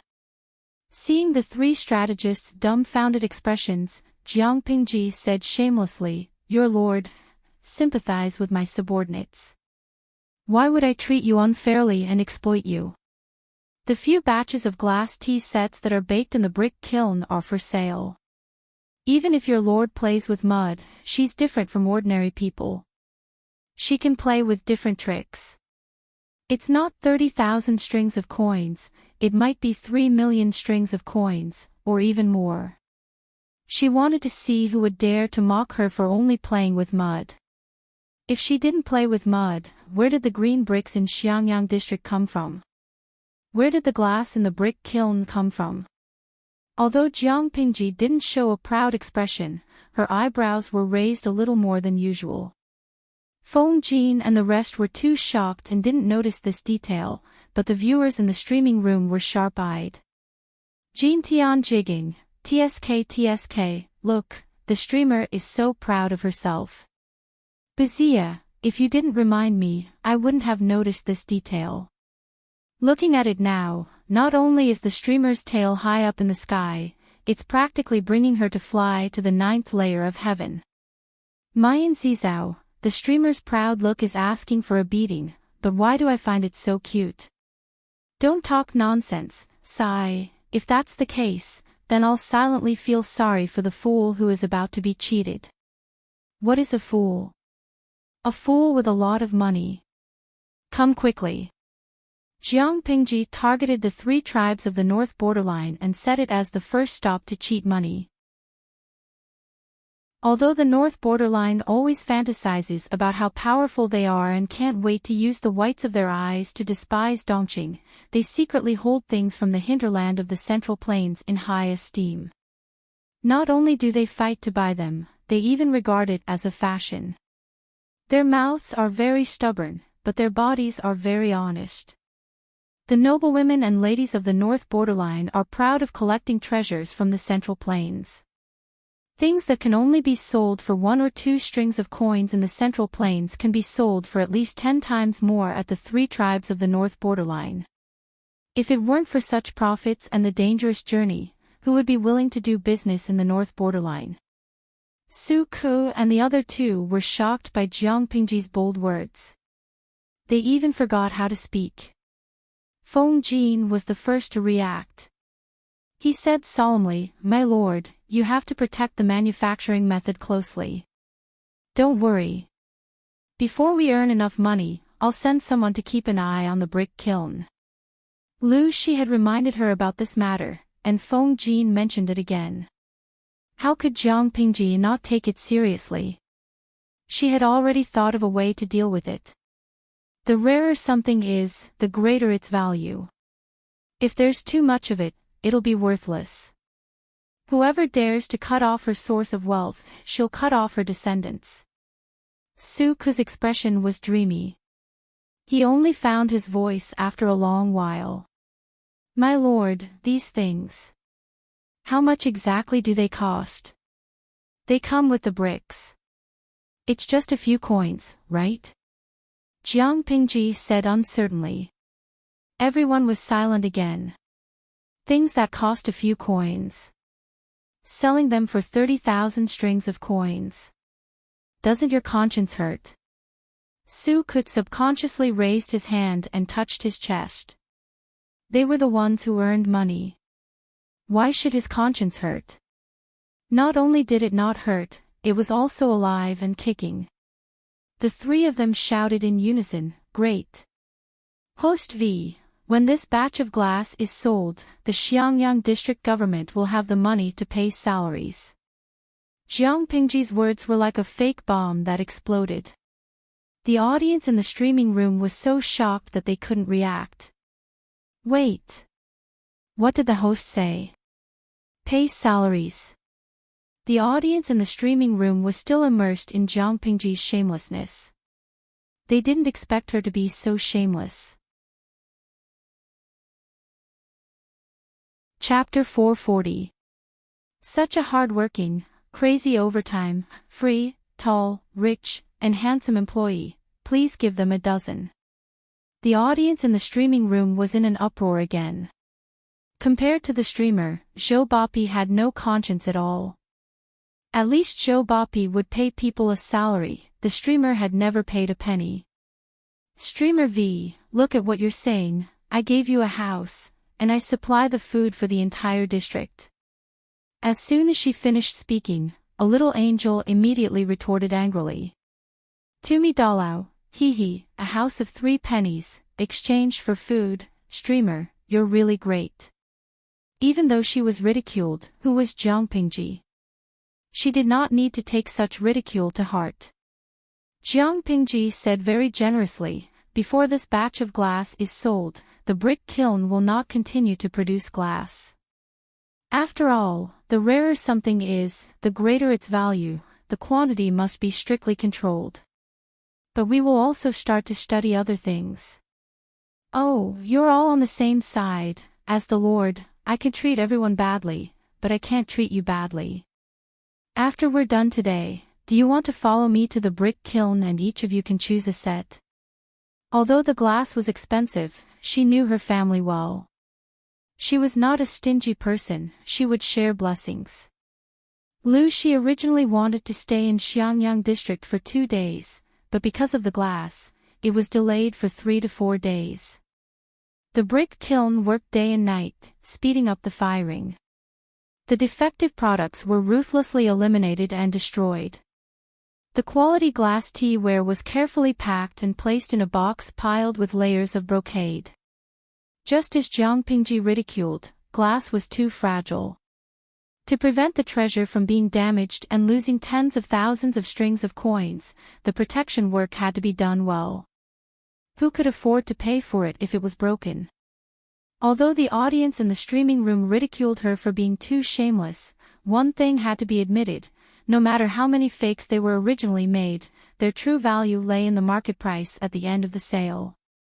The glass teaware indeed had a market value of tens of thousands of strings of coins, in other words, their lord gave away something that was easily worth tens of thousands of strings of coins. The three of them were a little confused by this explosive news, and they subconsciously opened their mouths to thank him. Jiang Pingji responded with a hum and suddenly changed the topic. Speaking of which, is the red dates and white fungus soup that bad? The red dates and white fungus soup in front of them was almost untouched, the temperature was almost gone. Feng residence, inner court. He did not know if Chongqing was more like her father or her mother. At such a young age, one could already see her nature of being tormented. Yeah. Yeah, she muttered a strange sound and used both her hands and feet. Under her unremitting efforts, her chubby body rolled once and finally turned over. Her two legs were flapping about, as if she wanted to turn back to her lying position. Wei Jingxian sat next to her and gently helped her to turn over so that she could continue to roll around and play. However, he smiled and said, "The way Chongqing struggled just now was like a little tortoise that couldn't flip itself over." The maidservant at the side added with a smile. "Your servant heard from the old people that children need 4 to 5 months to be able to turn over and crawl around. Little girl's body is strong and healthy. It's only been 3 months, little girl can already turn over. With such precocious intelligence, perhaps in a few months, Fern will be able to hear the little girl call you Nyangqin." When Wei Jingxian heard this, the smile on her face became even more gentle. In terms of character, she did not know whether Chongqing took after her or Feng Jin. She was stubborn, lively and active. If Chongqing had to turn over and roll around to play, then she must rely on her own ability. Previously, Wei Jingxian saw that it was difficult for her to roll and she could not turn over for a long time. So, as a mother, she laughed and helped her. Unexpectedly, the child's face turned red and she wailed loudly. She looked like she did not want to give in. Wei Jingxian could only pick her up and coax her in every possible way.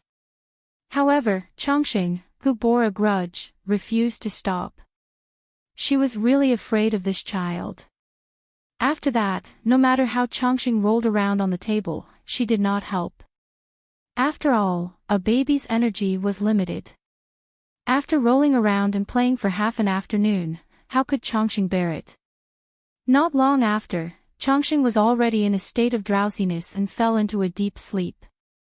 When Feng Jin stepped into the afterglow of the setting sun and returned home, he saw Wei Jingxian kneeling beside Chongqing with a faint smile on her lips. His daughter was sprawled out in a deep sleep. He could totally imagine how her sleeping posture would be when she grew up a little bit, how painful it would be for his eyes.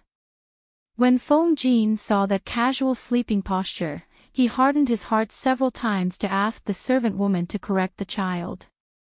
However, when he met his daughter's watery eyes, he immediately retreated in defeat. How could he bear to be forceful? "Huayu, why are you back so early today?" The servant girl heard the movement and saluted, which startled Wei Jingxian, who was in a daze. Feng Jin held a long black wooden box in his arms. He looked a little cautious. He answered, "Yes, there are not many things to do today. I handled them quickly, so I came back early." Wei Jingxian's eyes fell on the long black box curiously. She silently asked what was inside.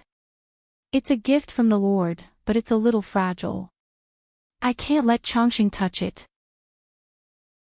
It was not that Feng Jin was distressed about the glass tea set, but it was too easy to cut the skin after the glass was broken. In Feng Jin's heart, there was no treasure in the world more precious than his Chongqing. "It'll be bad if it gets cut." "What is it exactly?" Wei Jingxian asked curiously. Feng Jin did not keep her in suspense. He gently put the box down, trying not to make a sound that would disturb Chongqing's sleep. "Look, isn't this craftsmanship amazing and peerless?" Feng Jin opened the box. It was filled with deliberately cut pieces of cloth of various colors. He took out a delicate teapot. It was the size of his palm. It was exquisite, elegant, and exquisite. It reflected the setting sun in the evening, revealing a charming colorful light. Wei Jingxian was so mesmerized that she almost forgot to breathe. Where did you get this strange thing from? Wei Jingxian covered her mouth with both hands to prevent the sound of her breathing from being too loud. Lanting gave it to me. Not only did I get a share, but Wenjing and the others also sent one. Feng Jin rarely addressed Jiang Pingji as his lord in private.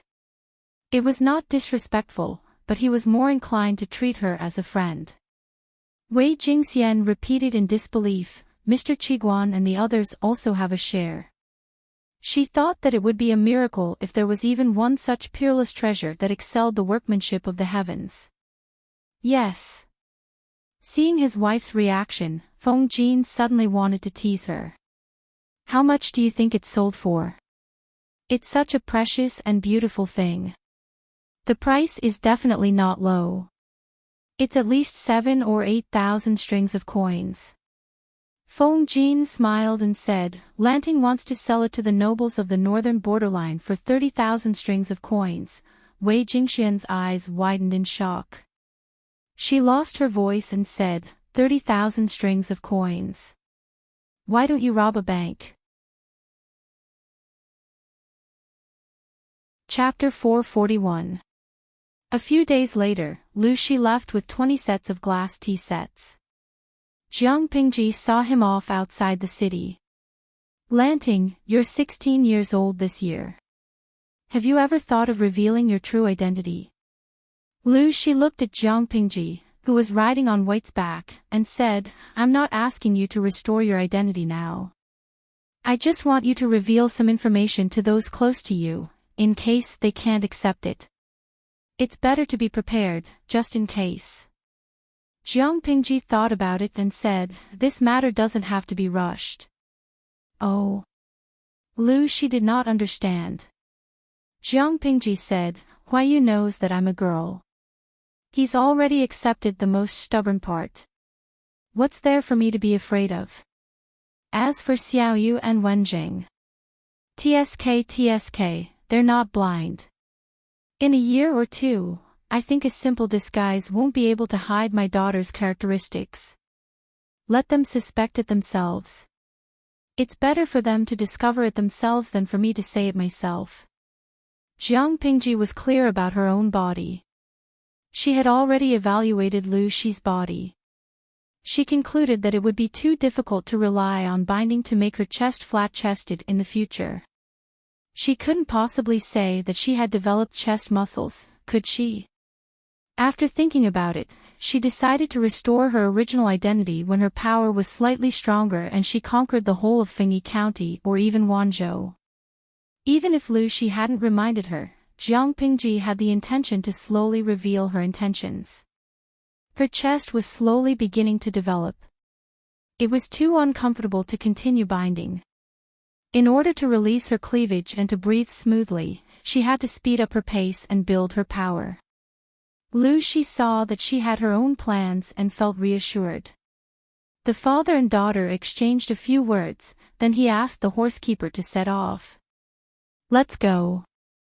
Watching Lu Shi's carriage disappear from her sight, Jiang Pingji patted White. The beautiful little girl carried her back to the city. The horse's hooves stomped on the ground. It was as fast as lightning, stirring up a cloud of dust. While Xiangyang district was still under rapid construction, the outside world was already in a mess. Although the Tsingyi army had been rejected twice by Jiang Pingji, they still had a great appeal among the uninformed people. In addition, the Dongqing court had adopted a laissez-faire measure against them. This also led to the two northern prefectures becoming a battlefield for the Tsingyi army and the Red Lotus group. There was not much difference between the two peasant forces that rose up in revolt, but as time passed, the Red Lotus group gradually developed and strengthened, steadily suppressing the Tsingyi army.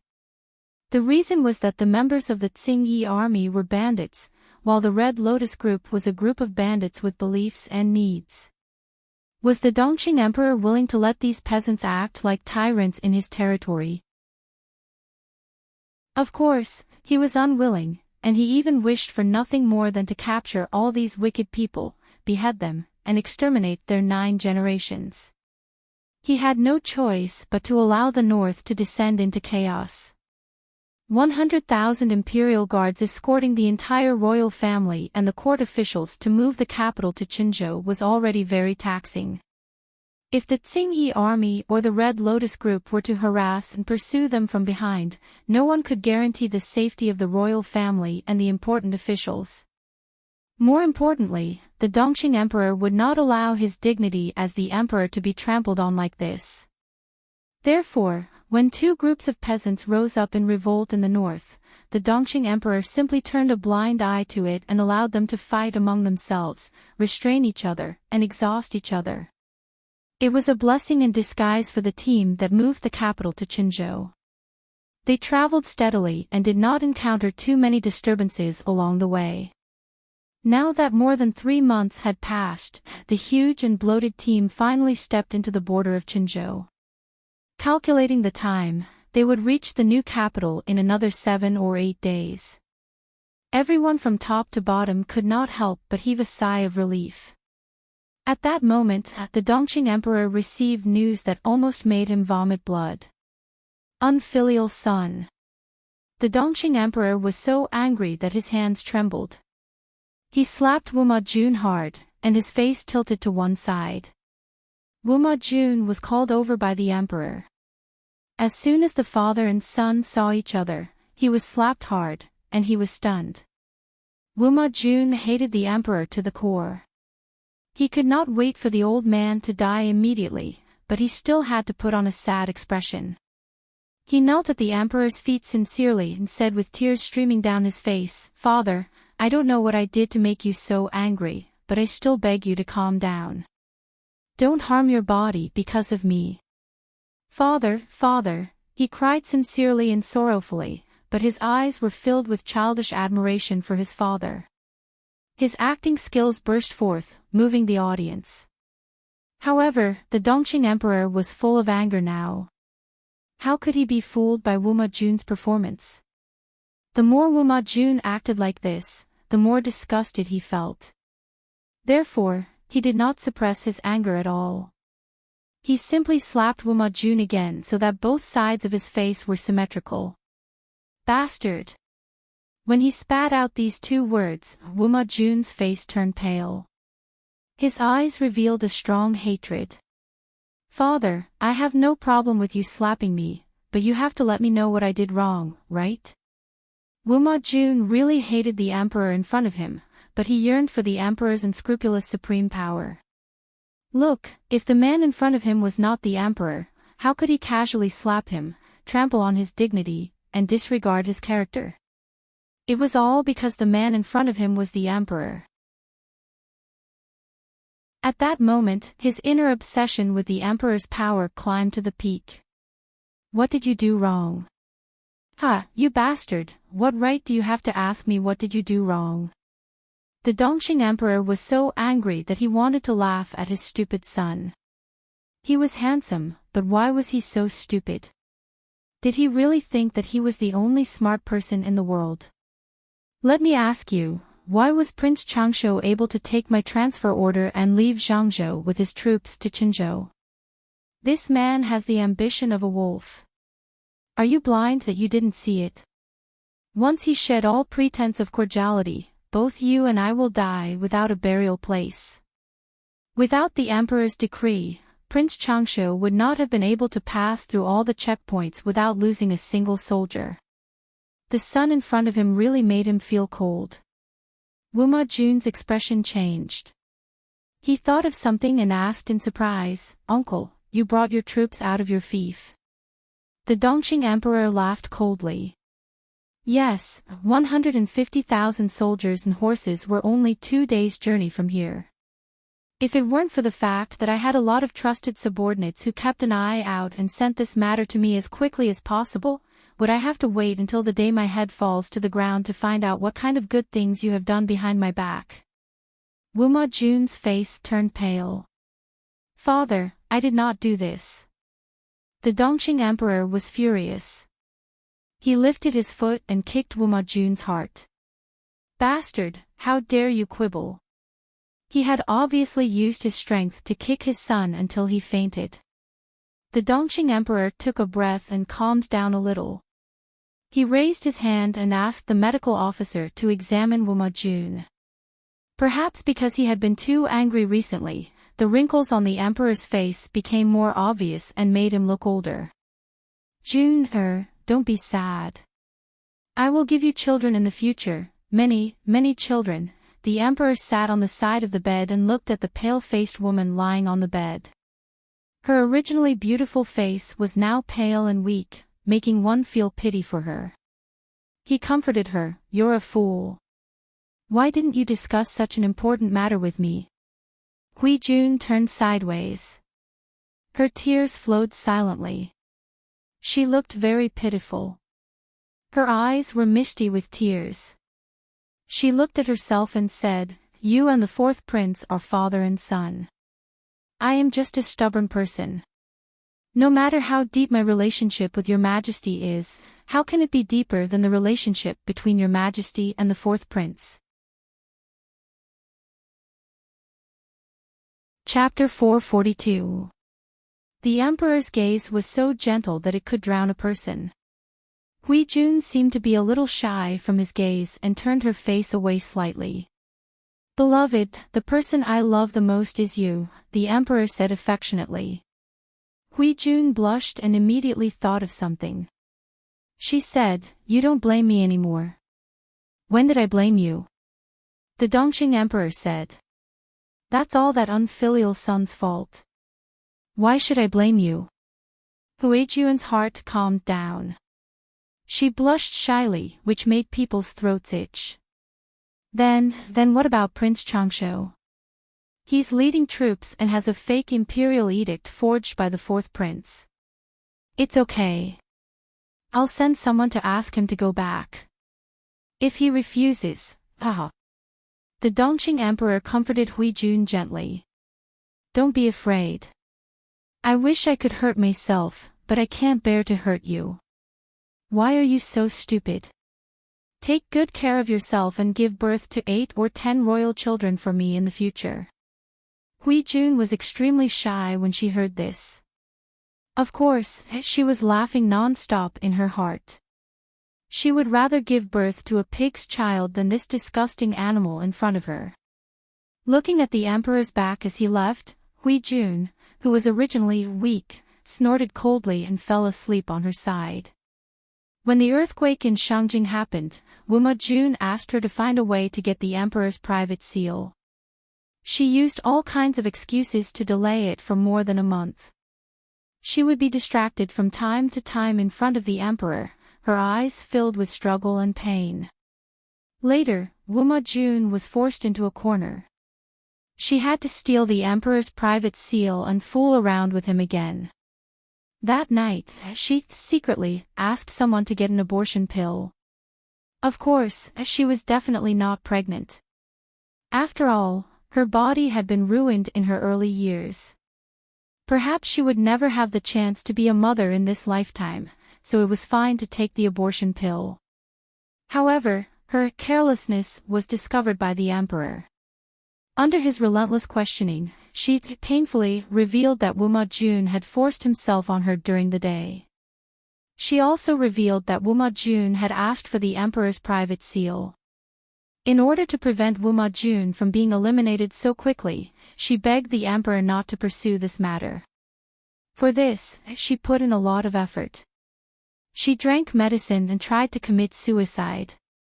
In any case, she wouldn't die. The people the emperor had arranged to be by her side wouldn't let anything happen to her. Therefore, Hui Jun was having a good time. The emperor, on the other hand, was exhausted. Perhaps the emperor also wanted to see what Wu Majun was going to do with his personal seal. Perhaps her pleading had worked, so he had been holding it in for the past few days. Until he accidentally received news that Prince Changsho had led his troops to Qinzhou. The emperor was instantly enraged, and that was what had happened just now.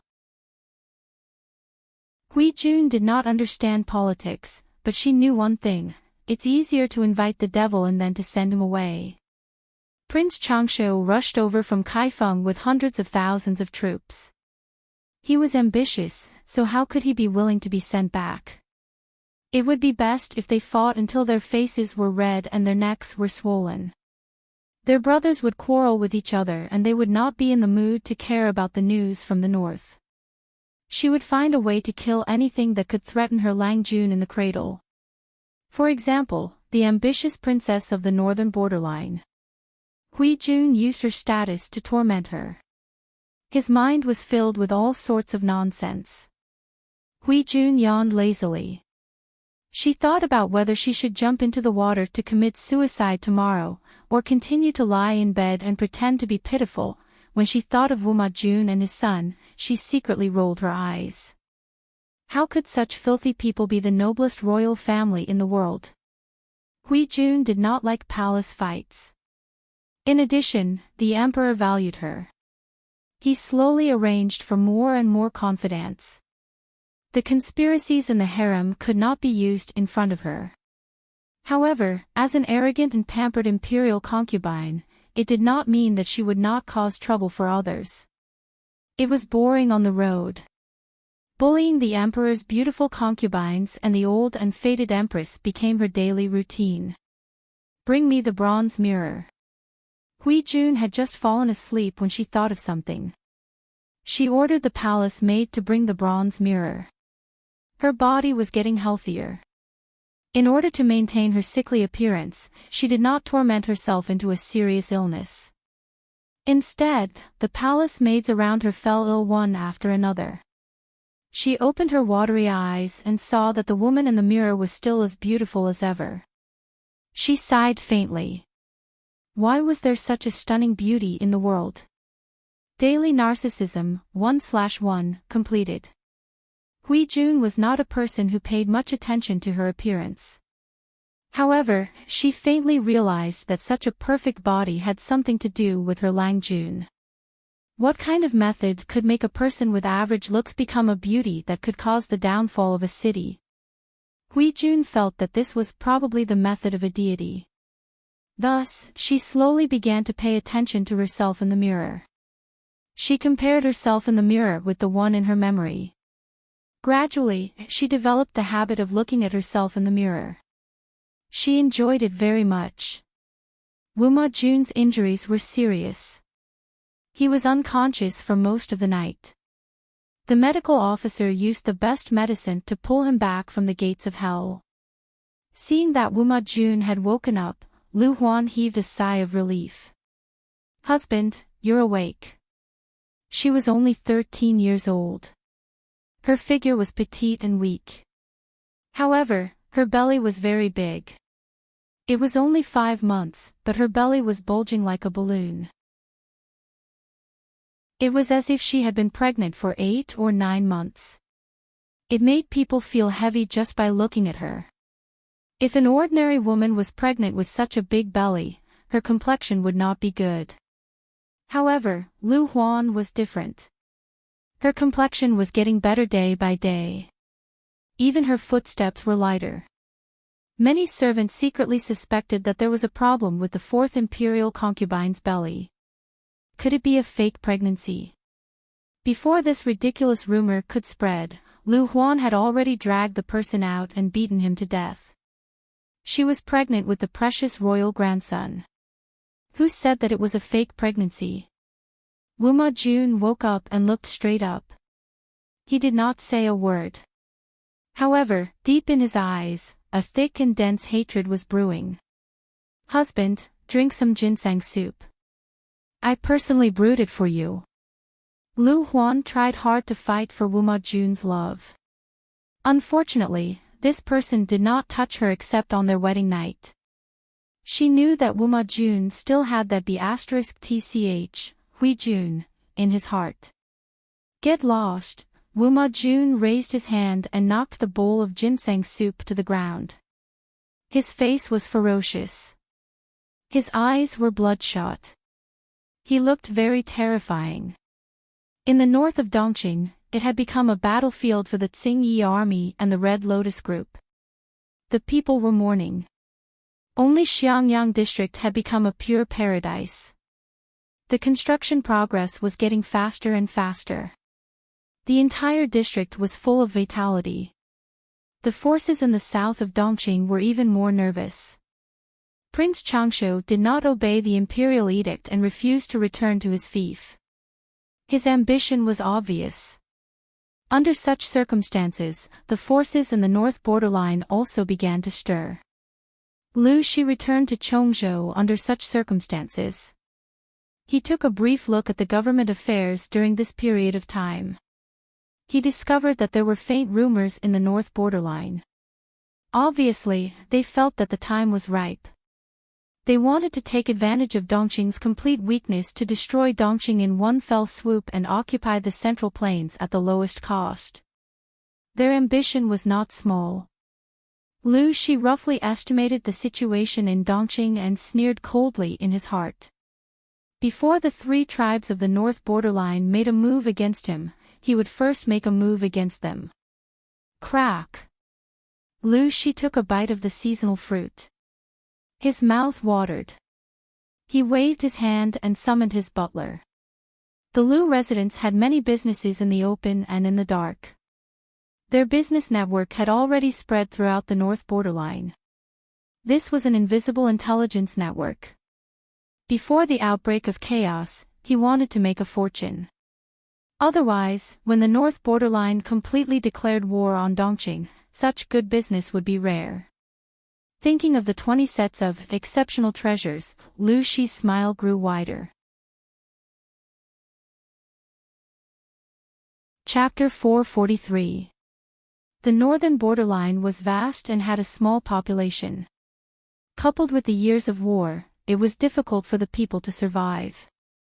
In the past 20 years, the royal family of the northern borderline, under the suggestion of the wise ones, finally agreed to cultivate and recuperate. They encouraged the people to have children and actively opened up business and trade with neighboring countries. Without a doubt, this policy was very correct. Today, the three tribes of the northern borderline were prosperous and lively. The country was extremely powerful. More than a decade ago, they launched a sneak attack on the border of Dongqing and took over the three cities of Chongzhou and Shangyu County. This made the northern borderline arrogant. They even thought that they had the absolute power to enter the central plains. After all, Dongqing was too weak now. It could not withstand the ravages of their armored cavalry. The country's demise was imminent. The wise ones of the northern borderline realized this and hurriedly beat them down. Only then did they manage to suppress the impetuousness and arrogance of the northern borderline. In recent years, Princess and Yaina had interfered. Dongqing's political situation had become more and more chaotic. The country's power had plummeted. In the eyes of the northern borderline, Dongqing was already in the bag. As soon as their king of the northern borderline gave the order, they could mobilize their troops to attack Dongqing. Under such circumstances, the king of the northern borderline could no longer hold back his pride. The king's authority was getting stronger and stronger. Until now, the wise one's honest and harsh words had aroused the king's disgust. This impetuous and arrogant atmosphere affected the entire northern borderline from top to bottom. Wu Liba, the strategist of the northern borderline's wise ones, seemed rough and rash, but he was actually a meticulous strategist. He realized the hidden dangers of the superficial arrogance in the northern borderline. He had advised the king of the northern borderline several times. No matter how weak Dongqing was, it was once one of the top 5 in the central plains. They should be extremely cautious when facing this enemy. Since ancient times, were there any lack of examples of arrogant soldiers being defeated? However, no matter how Wu Liba quoted from the classics, the king of the northern borderline did not listen. He even berated him harshly. Faced with this situation, Wu Liba was both worried and sad. He was not afraid of anything else. He was afraid that the northern borderline would become arrogant and look down on the enemy because of a small victory.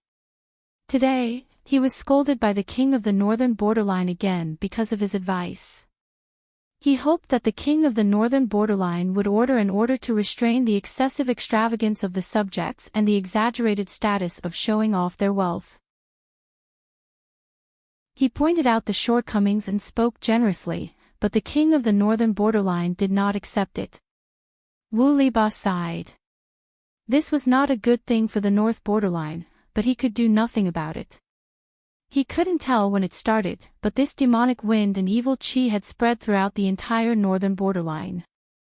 Filled with rage, Wu Liba returned home, exhausted both physically and mentally.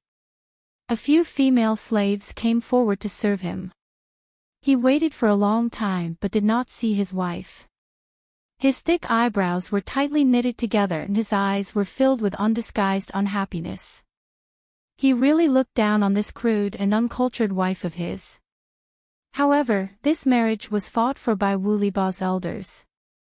Because his wife's maiden family ran a trading company, their wealth was well known in the northern borderline. When he marched to war, he needed the help of this generous wife to supply his rations. On account of this, Wu Liba felt that he could still tolerate this wife. However, men, especially men from the northern borderline, which one of them didn't want a shrewish wife to be gentle to them? This was a thought that even Wu Liba could not avoid. He had a strong desire to possess and control his wife. If he returned home one day and did not see his wife, Wu Liba's mood would become very bad. The northern borderline did not value a woman's chastity. There was no such thing as loyalty between husband and wife. If the wife was not satisfied with or did not like her husband, she might turn around and have an affair or keep a gigolo. Wu Liba believed that he was well versed in the culture of the Central Plains. Of course, he could not accept his wife climbing over the wall to find a man. Whenever his wife was not within his sight, Wu Liba could not help but worry that she was fooling around with a gigolo. He was in a bad mood and asked the female slave in a gruff voice, "Where did Madam go?" The female slave replied with trepidation, "Madam went out with a few other noble ladies. She will be back in about 4 hours." Hearing this, Wu Liba's mood became even worse. He snorted angrily, "Lead the way, let's go take a look." His wife was already crude and uncultured. If she mingled with those women, how could her upbringing be good? At this moment, Wu Liba's wife was shopping heroically. Yes, shopping. When people went out to shop, they did not buy the good ones, only the expensive ones. One person could buy up an entire street. Her family was rich, and the northern borderline valued women very much. Hence, Wu Liba's wife did not lack money. Moreover, her husband was a brave general of the northern borderline. He was from the Wise Ones clan and was highly respected. Even the king of the northern borderline had to treat him with respect. Wu Liba's wife's life could not be more comfortable. When she was bored, she would bring a group of sisters to sweep the streets. Now, a group of northern borderline noble ladies were eagerly waiting for the treasure house's shopkeeper to deliver the treasures. "Ladies, sorry to keep you waiting." The treasure house's shopkeeper was of mixed blood. He had the gentleness and elegance of a man from the Central Plains, but also the boldness and valiance of a man from the northern borderline. If not for the fact that he was already 45 years old and had a few granddaughters and grandsons, many high-ranking officials in the northern borderline would not be at ease to let their wives frequent the treasure house. This man was too charismatic. If he were to sleep with his wife while shopping, it would be a grievance. The shop often sold precious smuggled goods. This was also the favorite place of the northern borderline's aristocrats because the goods were good and expensive. The man held a box steadily in both hands. His slightly thin lips spoke in an elegant and tactful tone. These noble ladies even dared to press their husbands to the ground and beat them up. Usually, when they shouted, their voices could be heard from miles away. However, in front of this elegant middle-aged man, they could not help but display the demeanor of a lady. They patiently waited for him to slowly open the box and reveal the rare treasures inside. This is a colored glazeware. Ladies, please take a look. After the box was opened, the lady's eyes were all attracted by the items lying quietly in the box. Wu Liba's wife only came to her senses after a while. She opened her mouth and asked, "Mr. Shopkeeper, how much are these treasures?" The shopkeeper said, "This is a set of teaware. The quality and workmanship are rare in the world. The price is a little expensive." Wu Liba's wife said with a smile, "Could it be that shopkeeper is worried that I cannot afford it?" The shopkeeper said, "Madam must be joking. Madam's family is rich enough to rival a country. Everyone in the Central Plains knows that. How could Madam not be able to afford it? Even if you really cannot afford it, for Madam's sake, this set of treasures should lower its price and beg you to take it away. A treasure should be matched with a beautiful woman. Only a beautiful woman like Madam can bring out its value." Madam Wu Liba's cheeks reddened. The smile on her face grew brighter. Shopkeeper is really getting better at talking. There was no woman who did not like to be praised. Madam Wu Liba was even more so. Although the other ladies were not as rich as this one, they were also extravagant. They hurriedly inquired about the price. The shopkeeper's eyelids narrowed slightly. He said gently, "This set is of above-average quality. It is not considered the best. Therefore, it is only sold for 25,000 strings of coins, 25,000 strings of coins." This price made many of the ladies hesitate. It was not that they could not afford it, but they felt that it was slightly expensive.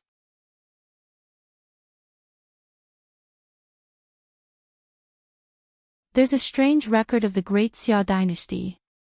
There was a golden phoenix descending from the sky of the Plum region, and at the same time, a baby girl was born.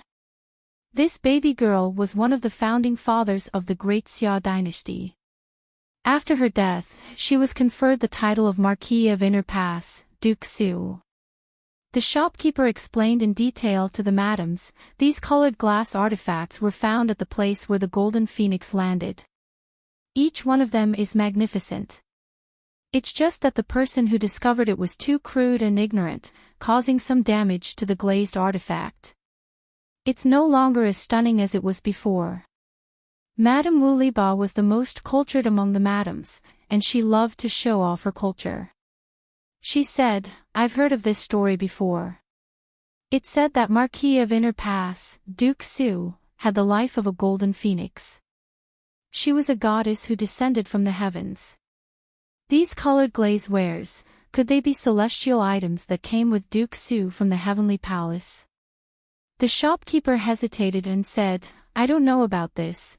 These colored glazewares have been buried deep underground for hundreds of years. A while ago, the earthquake in Dongqing allowed them to see the light of day.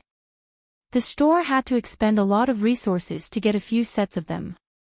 Now we're still thinking of ways to get more. The set in front of us is the best one in our shop's collection." When the madams heard this, they couldn't help but be surprised. Their already wavering hearts became even more one-sided. Even if they didn't have a legendary background, they were still tempted. Now that they heard this story, they wanted to snatch it. Madame Wu Liba saw the expressions of the madams and secretly regretted it. Why did she mention celestial items for no reason? The shopkeeper took in their expressions and smiled warmly. "Madam, do you want to buy them?" Madame Wu Liba decisively made the decision. Without waiting for the others to speak, she said, "Of course I want to buy them. It's just 41,000 strings of coins. Shopkeeper, wrap them up and send them to my house. Also, if you have better colored glazewares here, don't forget to inform me." The few madams actually wanted to buy them at a higher price. However, this treasure house had its own rules and wouldn't resell them. If they increased the price, they might even offend Madame Woollybaugh. It really wasn't worth it. Every treasure had a price. If a customer was the first to buy it at the set price, even if the subsequent customers increased the price by 100 times, they wouldn't resell it. The few madams were regular customers. Of course, they knew the shopkeeper's temperament. The more upright he was, the more it showed his strength of character. He was obsessed with earning money, but he didn't stink of money. Many noble ladies from the north borderline wanted to invite him to be their guest. However, he was loyal to his wife. The Princess Royal of the north borderline had also offered him an olive branch, but he wasn't moved. He had such strength of character, humor, looks, and talent, there wasn't a single part of him that wasn't good. How could he not be attractive? Another plump madam opened her mouth. "Shopkeeper, take out all the colored glaze wares here."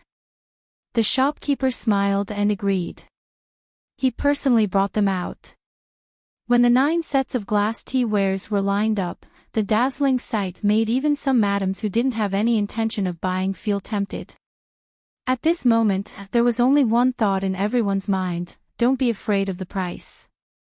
Buy, buy, buy. The shopkeeper had been dealing with these noble ladies for many years. He naturally knew their extravagant purchasing power. They always bought the most expensive and not the best. These 9 sets of glass tea wares, the cheapest was 23,000 strings of coins. Excluding Madame Woolleybaugh's set, the most expensive was 33,000 strings of coins. The few madams bought 5 sets and kept the 4 cheapest sets. The total was 146,000 strings of coins. Sigh, this money was easy to earn. It was even better than robbing. The shopkeeper sighed silently in his heart. He admired his young master even more. He had seen his old master Madame Gou's money-making methods. Ever since Madame Gou passed away, the shopkeeper had never seen someone who was more ruthless in earning money than robbing a bank. Until he met Madame Gou's child. He could only sigh with emotion. When Lucy asked him for help, his heart that had been dead for a long time came back to life. He loved to earn money, but he loved the thrill of tricking people even more. He had obviously slaughtered the customers until not even their bones were left, but the other party still felt that he had earned a lot. Based on Madame Gou's evaluation of him, it was probably because he had gained intellectual satisfaction from a mentally handicapped customer. In short, the feeling of superiority was indeed addicting to the shopkeeper. Chapter 445. Madame Woolleybaught paused and asked, "What else?" The treasure house was the most famous smuggler and antique shop in the northern borderline. There was no most expensive item, only more expensive. Many nobles in the northern borderline frequented this shop to show off their status. To be honest, this shop had a wide network of connections. Almost anything could be obtained. Most importantly, the background of the shop was very clean, which was reassuring. "Ladies, please wait a moment. I'll bring it for you to see." With that, the shopkeeper went upstairs and brought back a red sandalwood box the size of a grown man's palm. The outside was carved with complicated and gorgeous patterns. A strange fragrance wafted in the air. Many ladies were curious and wanted to stretch their necks to take a look. But they still sat where they were, waiting for the shopkeeper to bring out their precious children. "Ladies, please take a look." With that, the shopkeeper opened the hidden button with his well-maintained and fair fingers, revealing the treasure inside. There was plenty of light in the room, and the bright light reflected from the light blinded their eyes, almost making them unable to open their eyes. There was even a madam who was so scared that she raised her hand to cover her eyes. Her beautiful face turned pale, and her rough voice became sharp. She screamed in surprise, "Ah, what is this?" How can it be so dazzling? After a while, the crowd slowly adjusted to it. Sounds of inhaling could be heard in the room. Inside the red sandalwood box was an exquisite dragon and phoenix hairpin. The hairpin was crystal clear and came from the same source as the previous colored glasswares. A dragon and a phoenix were entwined together. The dragon's scales and phoenix's feathers were fine and lifelike. The phoenix spread its wings, ready to fly. The dragon looked like it was about to soar into the sky. Between the phoenix and the dragon's mouth, there was a string of transparent beads strung together to form tassels. Under the sunlight, it was so beautiful that one could not take their eyes off it. The shopkeeper carefully took it out. The beads collided slightly and the crisp sound was very pleasing to the ear. She gave him 20 glass tea wares and the dragon and phoenix hairpin. He was allowed to decide the price. Seeing the eyes of the nobles in the northern borderline, the shopkeeper knew that the dragon and phoenix hairpin could be sold for a very good price.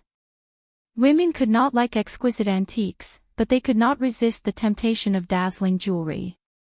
The shopkeeper smiled warmly. It took a lot of effort to get this. Ladies, please take a look. What do you think? Madame Wu Liba shouted, buy. Shopkeeper, please be straightforward and quote a price. The other madams were not willing.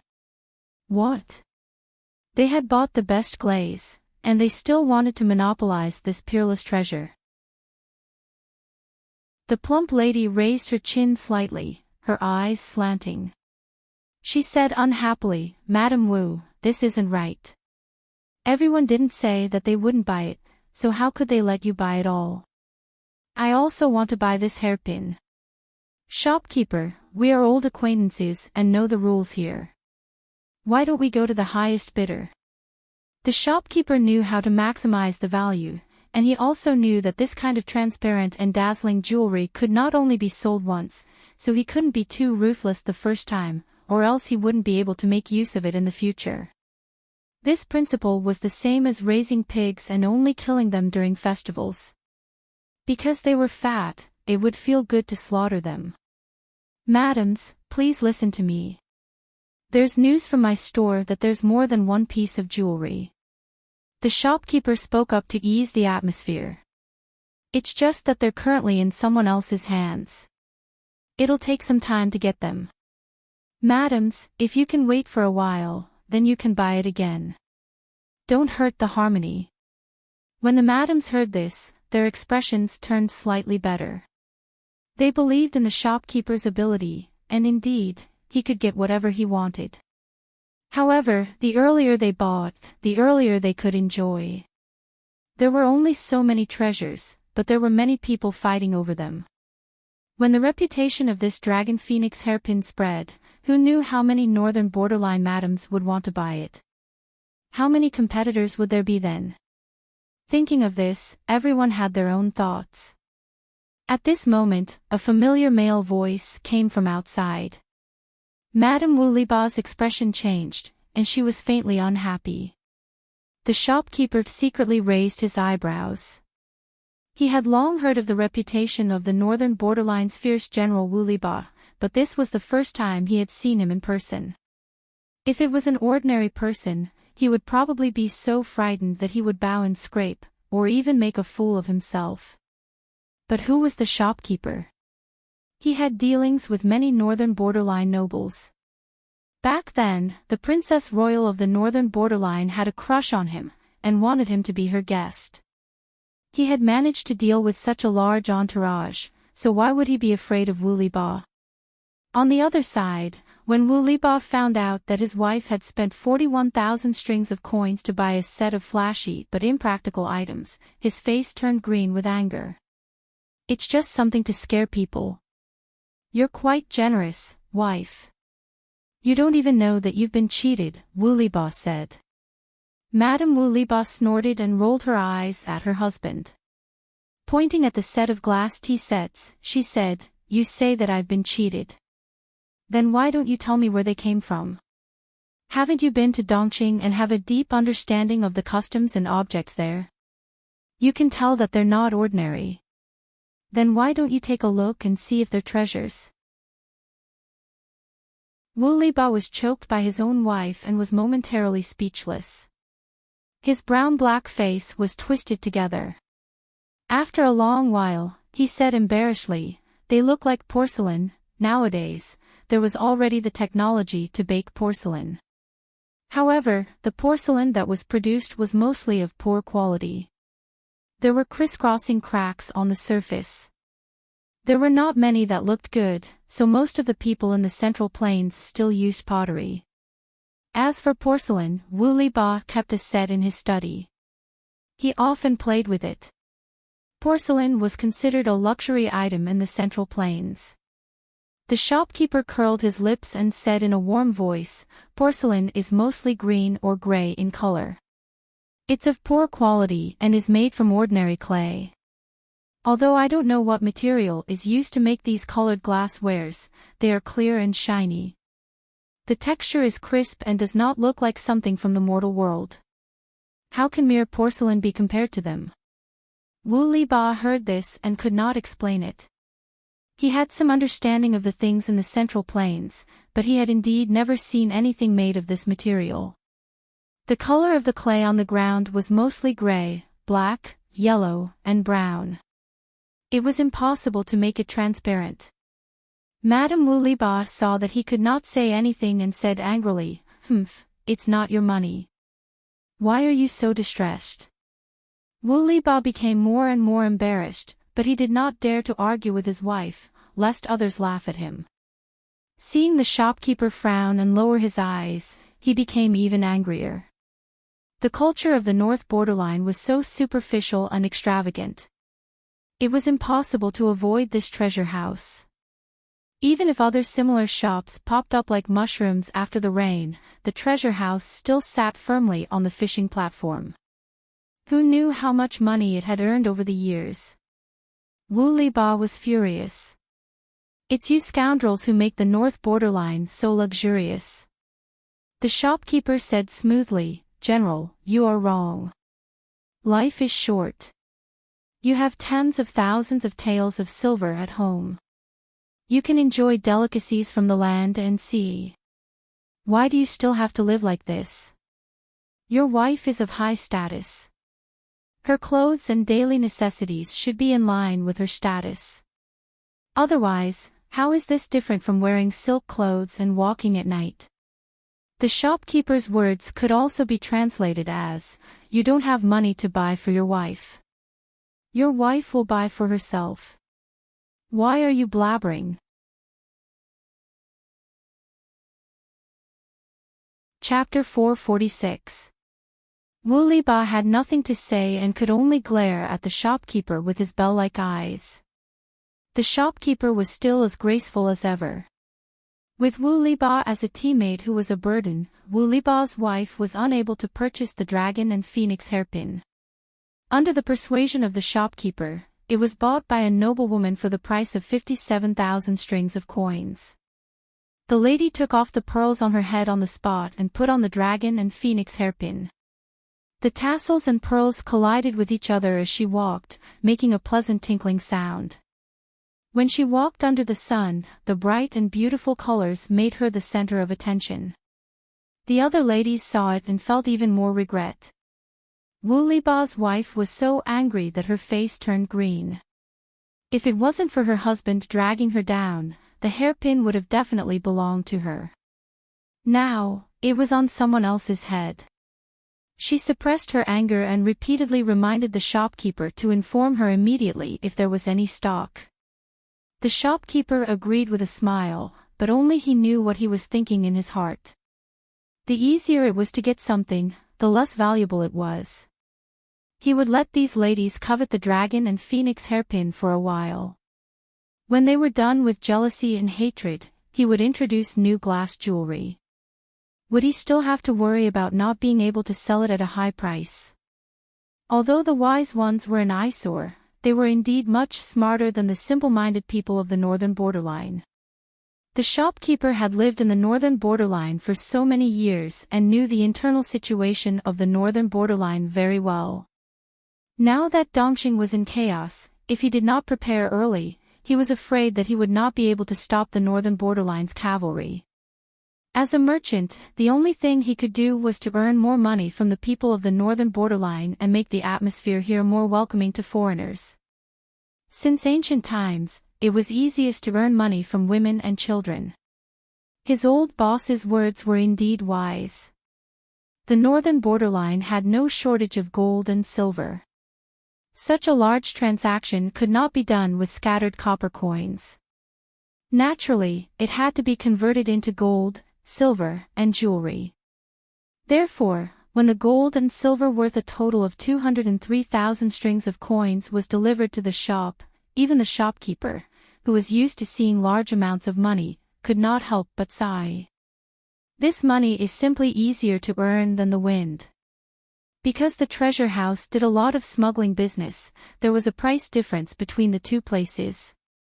Therefore, when he took out a sum of money to buy 500 horses of medium quality and nearly 10,000 sheepskins, no one suspected anything. They only thought that the treasure house was going to Dongqing to make a fortune from the war. The northern borderline produced many good horses. The treasure house did not buy the best war horses, so it did not matter if they sold them. As for the sheepskin, they did not care about it. Every household had such a thing, and even if they laid it on the ground as a street stall, the smell would still be too strong. Therefore, when this batch of resources was transported back to Chongzhou with the remaining gold, silver, and jewelry, no one pursued the matter. When Lu Shi saw this, he let out a long sigh. Money that comes with the wind. The shopkeeper had already returned to his Central Plains attire. He wore a crown on his head and a wide-sleeved coat. Other than his face being more profound than the people from the Central Plains, he looked like a native of Dongqing. He was amused by Lu Shi's words. So much gold, silver, and jewelry. How strong must the wind be to blow them up? Lu Shi choked and put his hand to his forehead. He said helplessly, your mouth is getting sharper. Ever since Gu Min passed away, the shopkeeper had not set foot in Dongqing for many years. If Lu Shi did not believe in the shopkeeper's loyalty to Gu Min, he would not have dared to hand over the business of the second branch of the Lu family to manage. Now that he had personally come back, Lu Shi was quite surprised. In the past, when I asked you to come back during festivals, you said you were not feeling well. Why did you come back now? The shopkeeper squinted slightly and said, I came back to see the young master. The business that Gu Min ran should be inherited by a descendant. The shopkeeper had been quite worried before, but now he was not. In terms of business, the young master was much more ruthless than the old master. The old master was at least doing proper business, but the young master was directly robbing. Lu Shi asked, what about these sheepskins and horses? The shopkeeper said softly, in another month, the weather will start to turn cold. The earthquake in Dongqing has turned the north into a shiraba. The people have lost their homes. How much money can they bring with them? This winter will not be easy. These sheepskins are cheap. If we find a way to remove the stench and make them into clothes, they should be warmer than ordinary linen. The shopkeeper continued, as for horses, the northern borderline iron cavalry is already mature, but in Dongqing. Sigh, how can an army fight without horses? These horses are not in good condition and do not have the bloodline of war horses. They are often slaughtered for meat, so it will not arouse suspicion. Because it was the first time, the shopkeeper could not buy too much. He could only plan slowly. Lu Shi was silent for a while. You are more careful than I am. I thank you on behalf of Lanting. I have used my connections to buy a batch of food in Hu County. Send it to Lanting when the time comes. She has managed it well. She is indeed the daughter that Ah Min has high hopes for. She was the first female empress in history. How could she not be outstanding?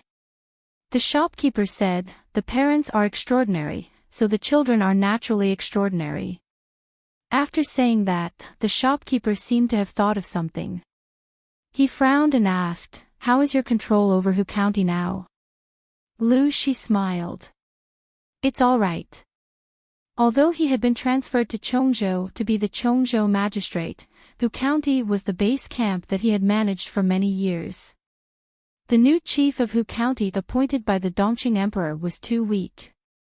He had not been able to completely control Hu County after a few years. He was also unlucky to encounter the earthquake in the north. The royal family moved the capital and the entire court's prestige was greatly reduced. Now he was only an honorary chief with an empty title. Otherwise, how could Lu Shi have the ability to use his connections to buy a large batch of autumn food? After a few years, he had already accumulated a large amount of rice. It was definitely enough to support the northern battlefield. However, his daughter seemed to have other plans. Lu Shi did not make a move and was prepared to act according to his daughter's intentions. Lu Shi asked the shopkeeper to bring 200,000 don of food first. He also sent 5,000 infantrymen and 2,000 cavalry archers to escort them. The north was in chaos now. The Red Lotus Group and the Tsing-Yi army were fighting fiercely. If they were not careful along the way, they might lose everything. In the blink of an eye, it was the middle of September. The heat of summer gradually subsided. The people of Xiangyang district changed into cool autumn clothes. Feng Jin's Chongqing was already 5 months old. She was lively and active. She could often roll from one corner of the room to the other. She was also impatient to stay in the house. She often wanted to roll out of the room. When the maidservants wanted to carry her, she would make a squeaking sound and slap their hands. If they carried her stubbornly, her crying voice could be heard far away. She still cried without tears. Over time, Feng Jin and his wife also let the child be.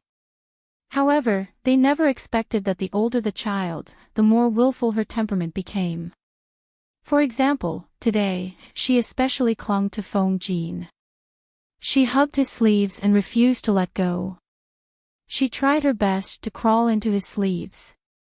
Jingxian, carry Chongqing away. If I don't go to the government office, Lanting will mock me again. Chongqing probably understood the meaning of Feng Jin's words. She held her mouth and silently wept. Tears fell one by one. She did not cry or howl. She looked at Feng Jin silently and cried silently. After a while, she became a tearful person. Wei Jingxian's heart ached. She really could not bear to see her child cry. She could only say dotingly, should we hide Chongqing and bring her over? Chapter 447. Then you coax her. If Chongqing's eyes get hurt from crying, won't you feel bad?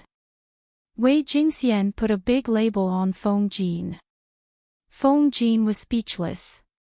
He looked down at his daughter who was grabbing his sleeve and refused to let go. Feng Jin shook his head helplessly. I really owed you and your daughter in my previous life.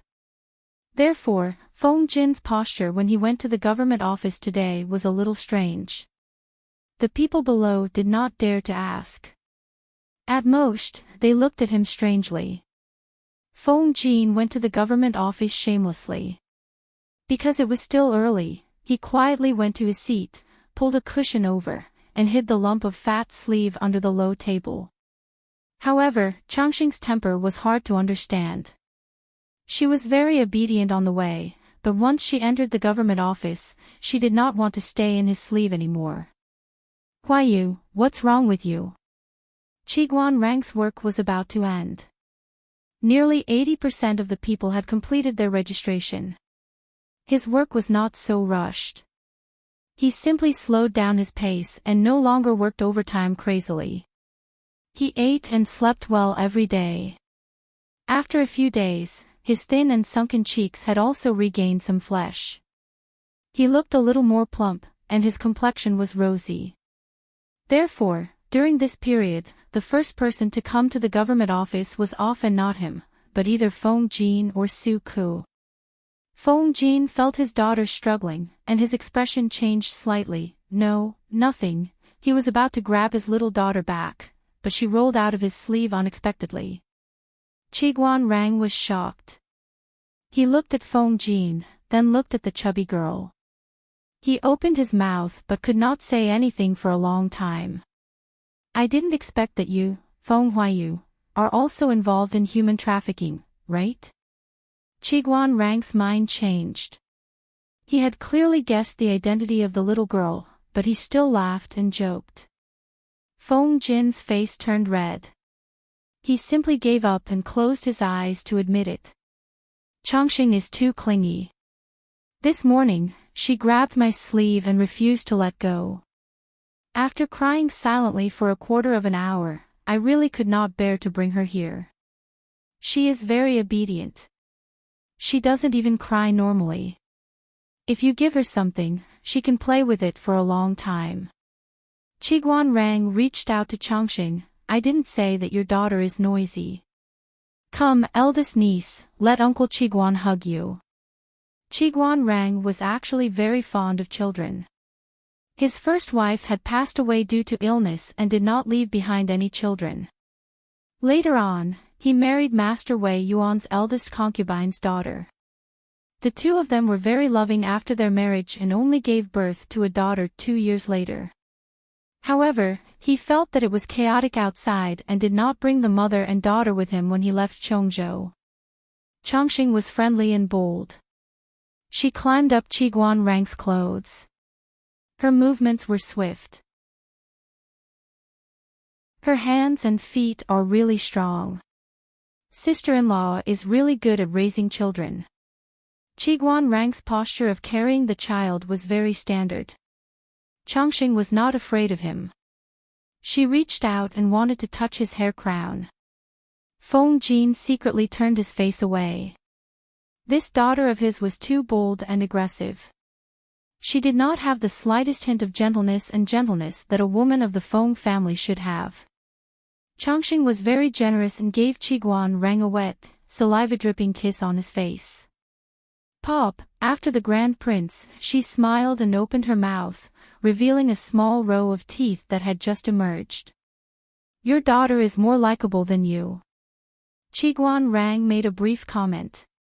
Unlikable Feng Jin, let her play by herself.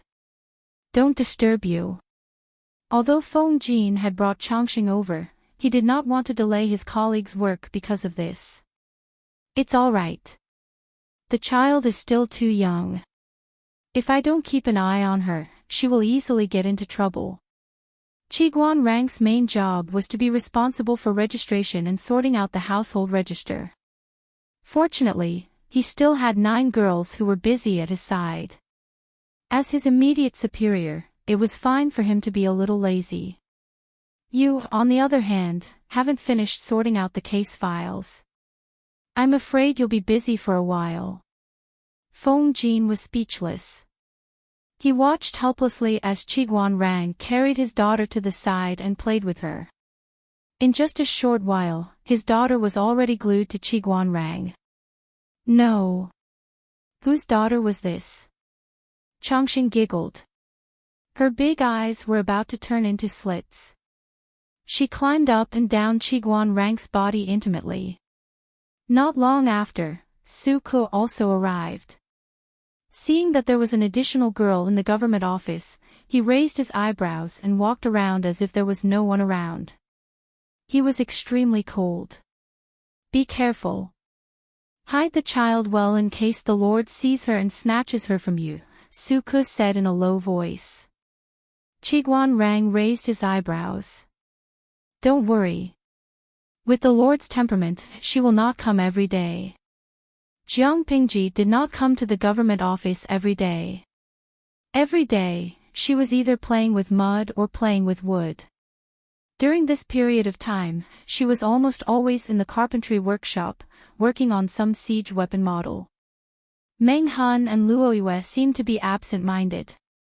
They ran behind her all day, specifically, they ran behind those models. On the other hand, Lian recorded the cultivated fields and divided them carefully. He was prepared to rent them out to each household during spring plowing.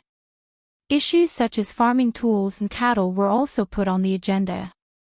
Lian still had to follow orders to Qingda County to purchase grain seeds. He was so busy that his feet barely touched the ground. The construction of the district town had already reached the third stage. The main roads in the city were basically completed.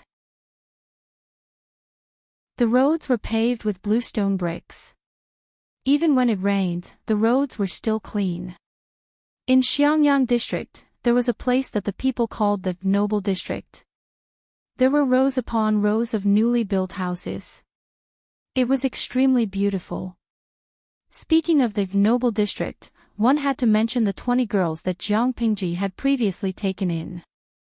Most of them came from wealthy families or country gentlemen's families.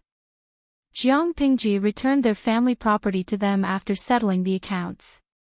They expressed that they were willing to pay for a new house. After all, their old houses had been destroyed. Some of the land had been reclaimed by the district headquarters. They had nowhere to go.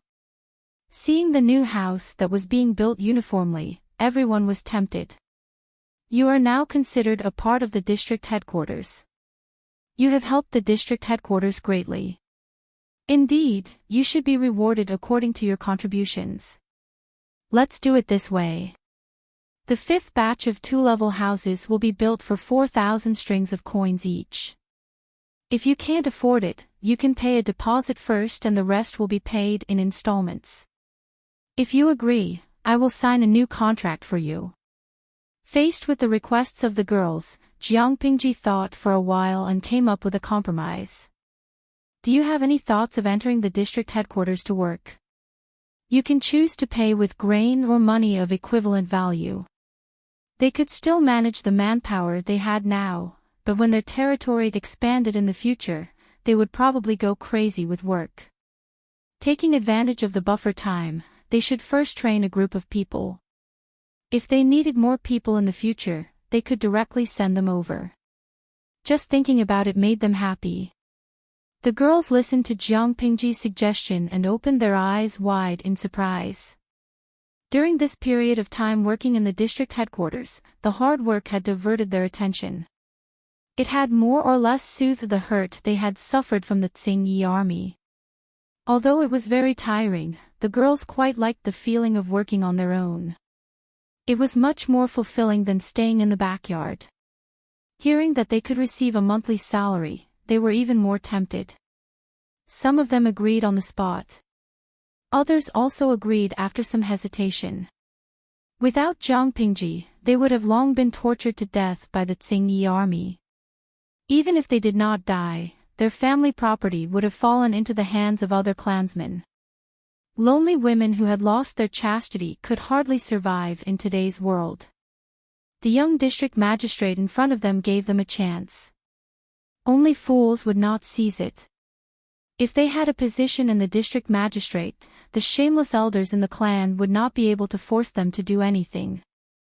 Without much effort, Jiang Pingji recruited another 23 literate and good employees. They were deeply grateful to her. They would not complain no matter how late they worked. They rushed to do any paperwork.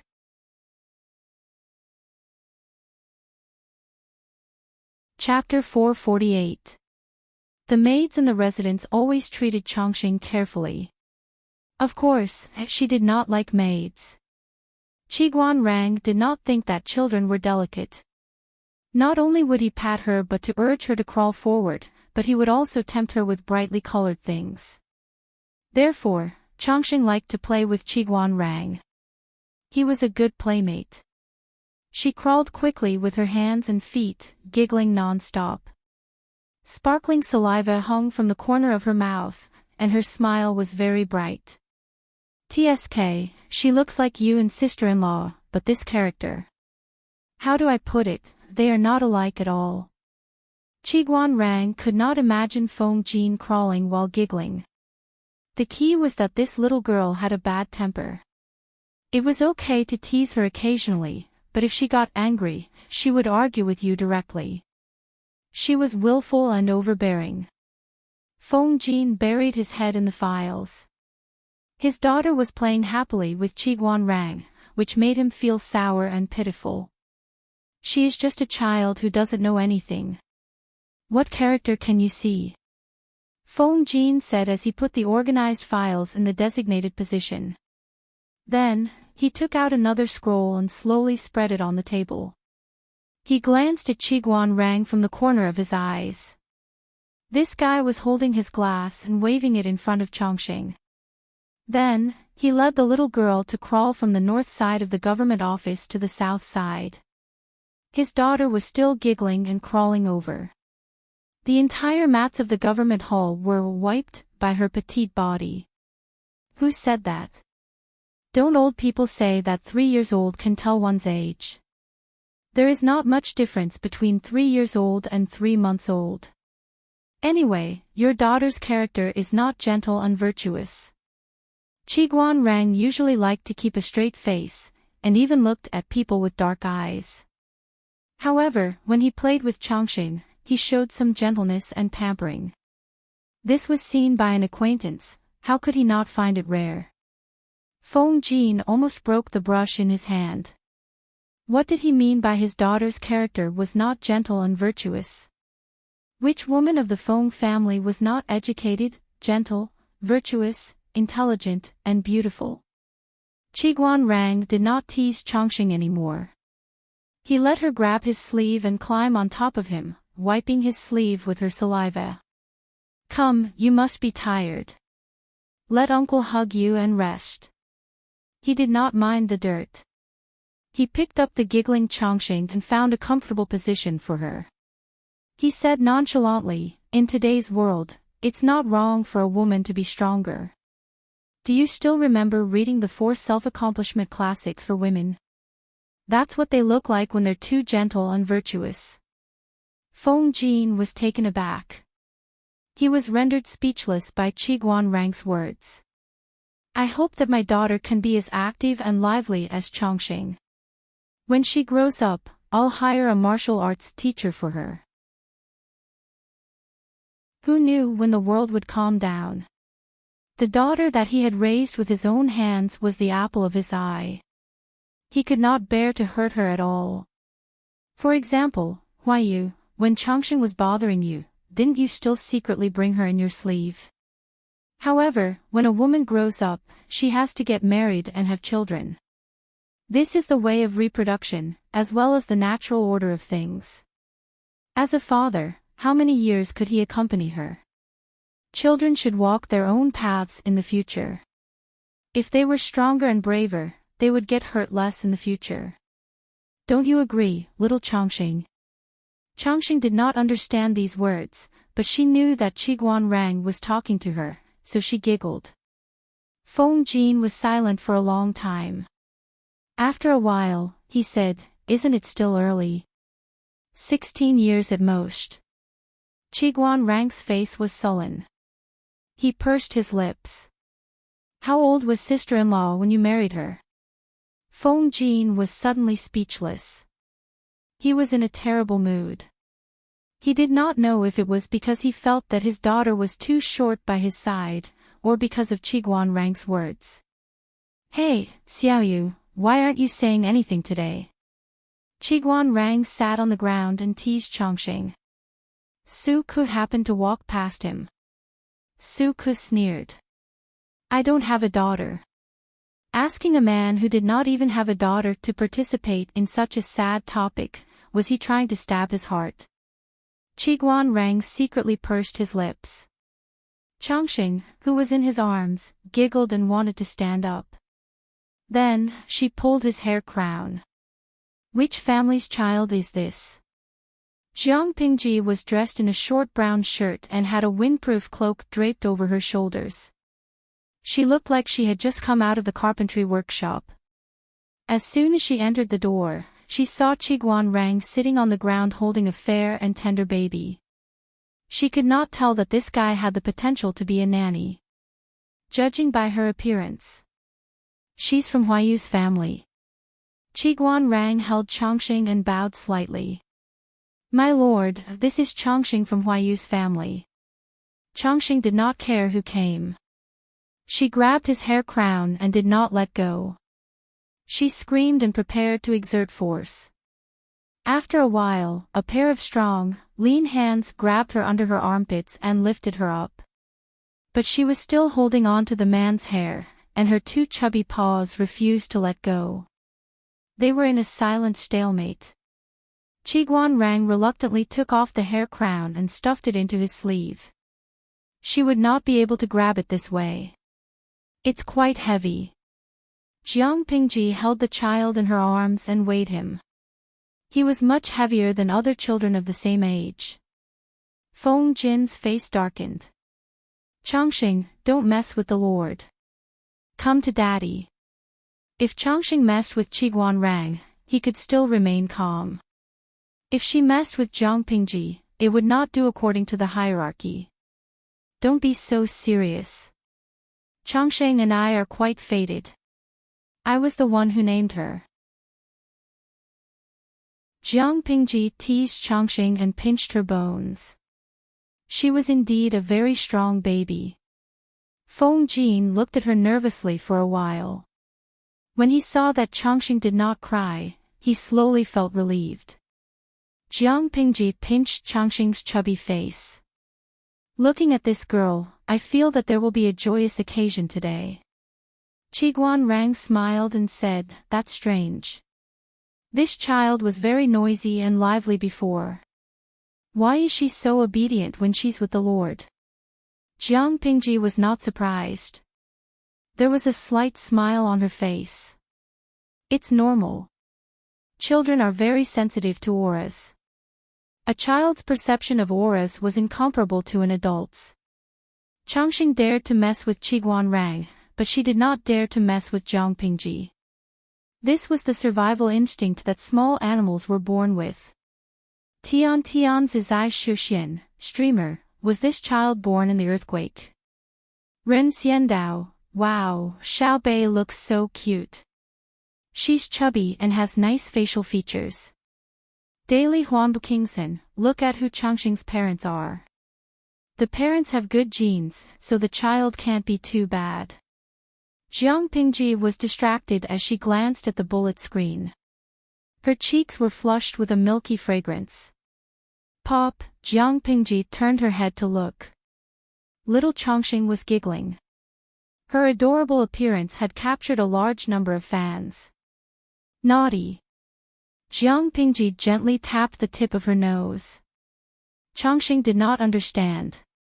She hugged her finger and wanted to stuff it into her mouth. Ah woo, Jiang Pingji's fingertips touched her teeth. She wanted to pull her finger out.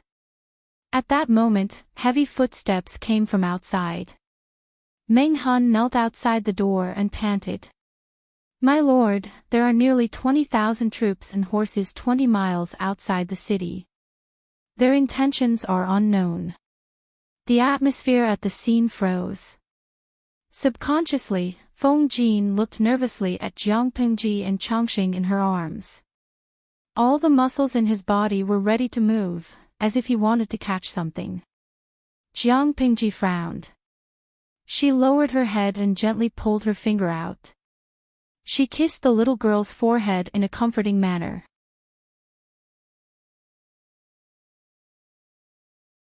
Chapter 449. A child's perception of the surrounding aura was the most acute. Chongqing's watery eyes were wide open, not understanding what was happening. Jiang Pingji stroked Chongqing's fluffy hair and said softly, Huayu, don't be so nervous. Don't scare Chongqing. Feng Jin secretly heaved a sigh of relief, but he didn't know whether to laugh or cry. How could he not be worried? When Chongqing was just born, she coincidentally encountered the earthquake in Dongqing. Now that she had just met the Lord, an unknown army of 20,000 men and horses arrived outside the city. Although Xiangyang district was not considered to be in a bad state now and all kinds of defensive equipment were prepared, a disaster of war was never a good thing. He was really afraid that his daughter would be misunderstood. How could he not be worried? It might not be a bad thing. Let's go and take a look first. She teased Chongqing to make sure that she did not scare the little girl, then she returned Chongqing to Feng Jin. Jiang Pingji casually pulled the cloak that was placed at the side, unfolded it, and neatly put it on. Let's go. Feng Jin pursed his lips and stood on the spot. His gaze was complicated. Qiguan Rang was slightly slower. He whispered to him, "My lord is not a reckless and brainless person." "I know. After all, we've known each other for many years. Lanting is trustworthy." Feng Jin also lowered his voice and used his wide sleeves to cover Chongqing. To be honest, when Meng Hun came over to report the news, he really felt that he was about to stop breathing. He was afraid that Jiang Pingji could not suppress her emotions and Chongqing in her arms would be the one to suffer. Feng Jin did not dare to imagine. Fortunately, she was better than he imagined. She was more restrained, more courageous, and more broad-minded. At that moment, Feng Jin almost had the urge to cry. He kissed the innocent Chongqing and felt a sense of relief after escaping a disaster. Being kissed by her own father, Chongqing giggled. She kicked her feet, stretched her neck, and kissed his cheek. Qiguan Rang and Feng Jin left the government office one after another. Jiang Pingji's figure was already nowhere to be seen. Time was tight. She had already galloped out of the city on her horse. The siren sounded in Xiangyang district. The people packed up their stalls and hid in their houses. The streets were already empty. Feng Jin and Qiguan Rang took a while to climb the city gate.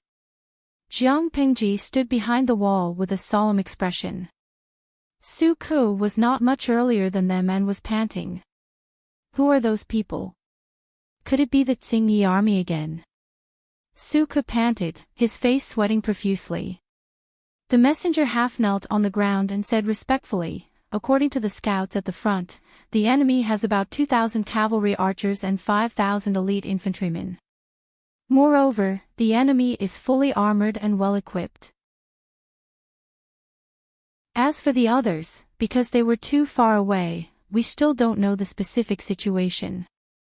Jiang Pingji placed one hand on her waist and the other on her eyebrows.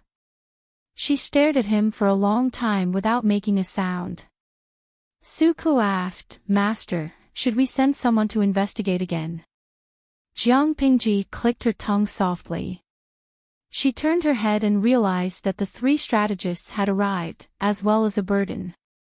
Feng Jin was worried about leaving the child in the government office. He covered Chongqing with two wide sleeves to prevent her from being exposed to the wind. It wasn't just the three of them.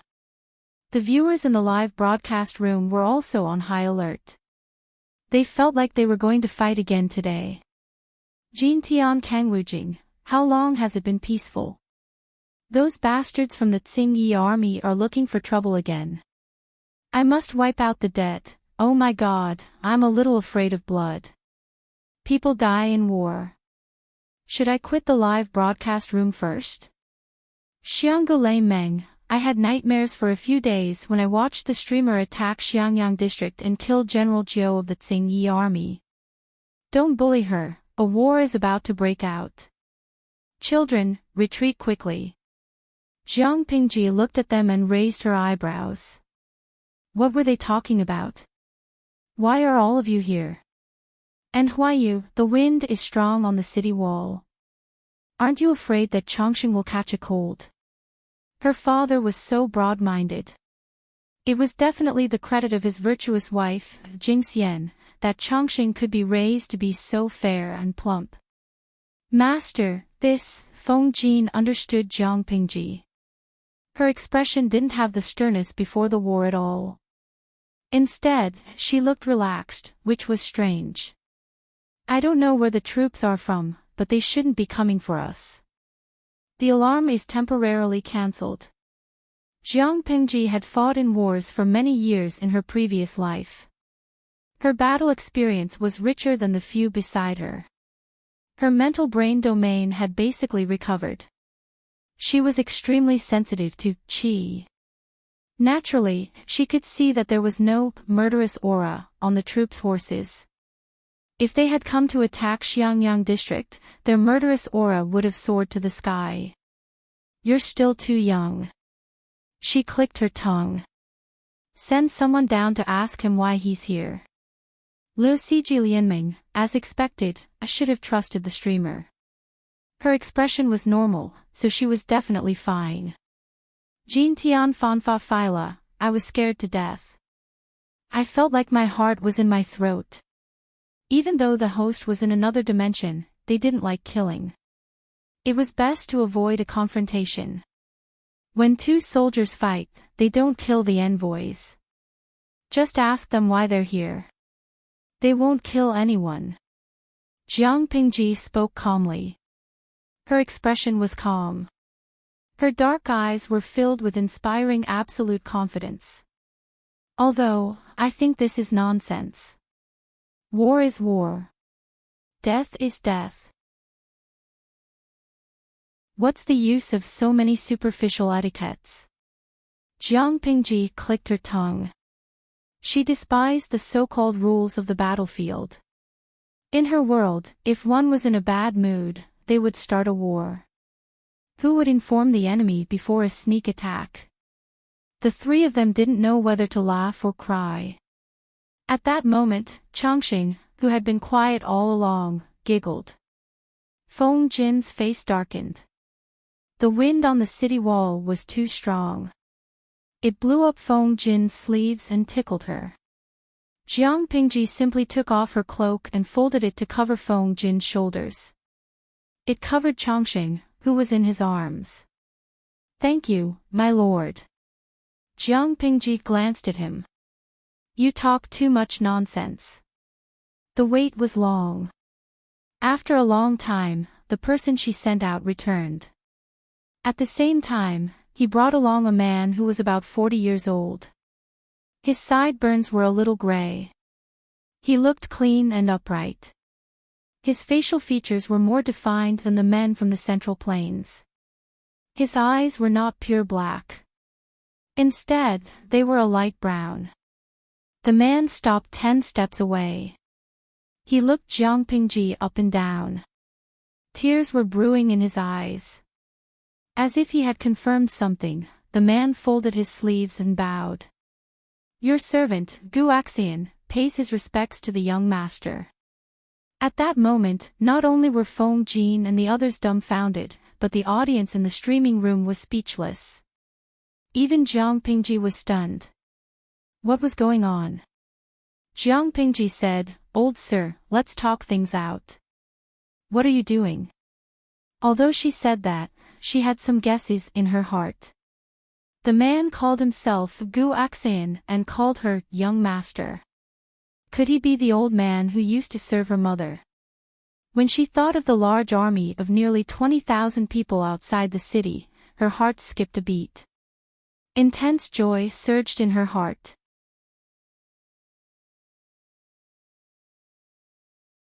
Chapter 450. Young master, you're flattering me. The person in front of him was the shopkeeper of the treasure house in the northern borderline. He had long been freed from his slave status, but in front of Gu Min's only descendant, he still addressed himself as an old servant. This was his respect for Jiang Pingji and his nostalgia for Gu Min. It's been more than 10 years. Young master is already so grown up. If the old master knew, how happy she would be. Others valued boys more than girls, but the old master prayed everywhere when she was pregnant, hoping that God would bestow her a daughter. Gu Axian had collected many female guanyin for Gu Min. He had a deep understanding of Gu Min's obsession. Now that he saw that Gu Min's daughter had grown up to be a dashing beauty, he had no regrets in this life. No, wait a minute. What was dashing beauty? Gu Axian looked at Jiang Pingji with a conflicted expression and did not speak for a long time. Jiang Pingji gazed at the troops outside the city. Are you really my old servant? Gu Axian understood and said, Young master, don't misunderstand. Those are the people I borrowed from Magistrate Liu. It's not easy to do business in times of peace, let alone in this chaotic world. In order to deliver your things safely, I borrowed some troops from Master Liu. I didn't expect to cause misunderstandings. Jiang Pingji could not help but smile slightly and said, Thank you. How should I address you? Not to mention Gu Xian's age and qualifications, just by looking at his clothes and bearing, he was not an ordinary person. Jiang Pingji would not really treat him as a servant just because he called himself an old servant. In terms of age, Jiang Pingji's age in her previous life plus her age in this life could be considered Gu Xian's age after rounding it up. Gu Xian thought for a while and said in a slightly hoarse voice, If you don't mind, you can call me Uncle Gu. Uncle Gu. Jiang Pingji readily agreed. Gu Xian seemed to be recalling something. His eyes were filled with red veins, but he happily responded, Sigh. The three of them and the audience in the streaming room were still in a state of confusion. They did not understand how the situation suddenly took such a big turn. It was not until the two finished talking that they understood one by one and felt relieved. It would be best if there was no need to fight. This Gu Xian seemed to be acquainted with the Lord, Streamer, so he might even bring something good with him. Jiang Pingji guessed what Gu Xian had sent over. She smiled as she took Chongqing from Feng Jin's arms and kissed the little girl's forehead.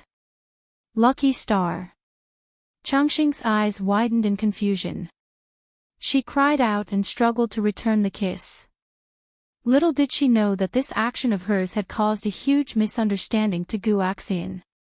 He looked at Chongqing, who was giggling, and Jiang Pingji in shock. Then, he glared at Feng Jin. Take her away. It's easy to catch a cold on the city wall due to the strong wind. It's not easy to treat a sick child. Chongqing was returned to Feng Jin along with the cloak that she used to shelter her from the wind. The little girl looked aggrieved. The police report in Xiangyang district had been lifted. Not only did the person who came not cause trouble for her, but he also gave her money, food, and horses. Gu Xian was a serious and rigorous person. He temporarily put aside his inner conflict and slightly lagged behind. He followed Jiang Pingji down the city wall. As he walked, he reported the items that he had brought over clearly. He even clearly stated the number of items that he had used during the journey. He even made a list. He did things openly, allowing others to see his sincerity at a glance. Hearing the arrangements for the sheepskin and horses, Feng Jin and the rest looked at him with admiration. They were not lacking in food now. The items that Gu Xian had sent had really solved their urgent need. Due to the people who had migrated from Shangjing and Fingyi, plus the thousands of members of the Qingyi army who had been captured, the people in Xiangyang district had more people than before the earthquake. Winter in the north of Dongqing had always been very cold. There was not enough clothing in the city to keep out the cold. Su Ku was still worried about how to get through the winter. He did not expect Gu Xian to send sheepskin over. He had sent over 10,000 sheepskin that had already been tanned. If these sheepskins were to be purchased in Dongqing, the price would not be cheap. It was estimated that they would not be able to purchase so many sheepskins. Not only that, the wool of the sheep reared in Dongqing was short and sparse. The wool that Gu Xian had sent was long and dense. A sheepskin was very heavy to hold in one's hand. However, how could such sheepskin be made into clothing to keep out the cold? Jiang Pingji frowned as she thought of a solution. The audience in the streaming room was also racking their brains. Ha ha ha ha, why don't we just cut the wool to a suitable length? Gaofi finally arrives. It's not a problem to cut it, but look at how thick the wool is. It feels like the owner of the sheepskin has never had his wool trimmed since he was born until he was slaughtered. What about the wool that was cut to a suitable length? It's not good to waste it. Yuyokianla, let's recycle the wool that was cut. Wash it and stuff it into the lining of the clothes as cotton. Everyone could not help but think of the method of using down jackets. It seemed like it was not impossible. Jiang Pingji felt that there was another use for it. She used to visit the largest history museum in the Federation. She once saw a type of clothing called sweater. It was a scarf made of thread. According to the introduction at that time, there seemed to be wool in it, she just did not know how to turn the wool into thread and weave it. If there was no audience in the streaming room, Jiang Pingji would probably have to experiment for a while. If the experiment failed, she could only ask someone to wash the wool, comb it, and then sew it into the lining of the clothes to keep warm, but now that there was an audience, she only needed to ask. Everyone would work together to think of a solution. Thus, Jiang Pingji asked about the sweater and the scarf. She was a little worried. What if these things did not exist in the era of the streaming room? In the end, not only did the audience in the streaming room know about it, but they also sent a wave of flowers to Jiang Pingji. Tian Tian Xiangduanging, bring a small stool here and watch the streamer knit and knit. Ha ha ha, the scene is so beautiful. Hao Xiang faking death, I think Feng Jin and the rest are really going crazy. Streamer, can you have some pity on them? When they work overtime, the streamer plays with mud. When they continue to work overtime, the streamer plays with wood. When they work overtime and are about to collapse, the streamer goes to knit and knit. I feel that if there were forums in this era, they might secretly post a thread to complain about the streamer. I have even thought of the topic, 818, the Jiang Boppy who does not do proper work, doesn't pay, and has a bad character. Shanxian Shaoxiang, ha ha ha, what the hell is Jiang Boppy? I laugh so hard that my stomach hurts. Wushang Kichao, don't you make it? It's the nickname given to the streamer's fan club by the young Feng Jin. Back then, the name of the streamer's fan club was Goddess, Her Majesty, and other lofty titles. However, ever since Jiang Pingji conquered Xiangyang district, the entire image changed. Jiang Pingji brainlessly squeezed Feng Jin and the rest of their labor and made them work overtime. After a few months without paying them, the official nickname of her fan club became Jiang Boppy.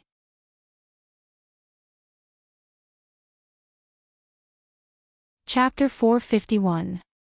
She seriously asked the audience in the streaming room for advice. Although they laughed, they were still very enthusiastic. It didn't take long for Jiang Pingji to get a lot of text tutorials. Not only was there hand spinning teaching you to weave wool into yarn, but there was also 100 ways to knit wool. It was easy to say, but difficult to do. There were many details involved, and the audience in the streaming room couldn't answer them.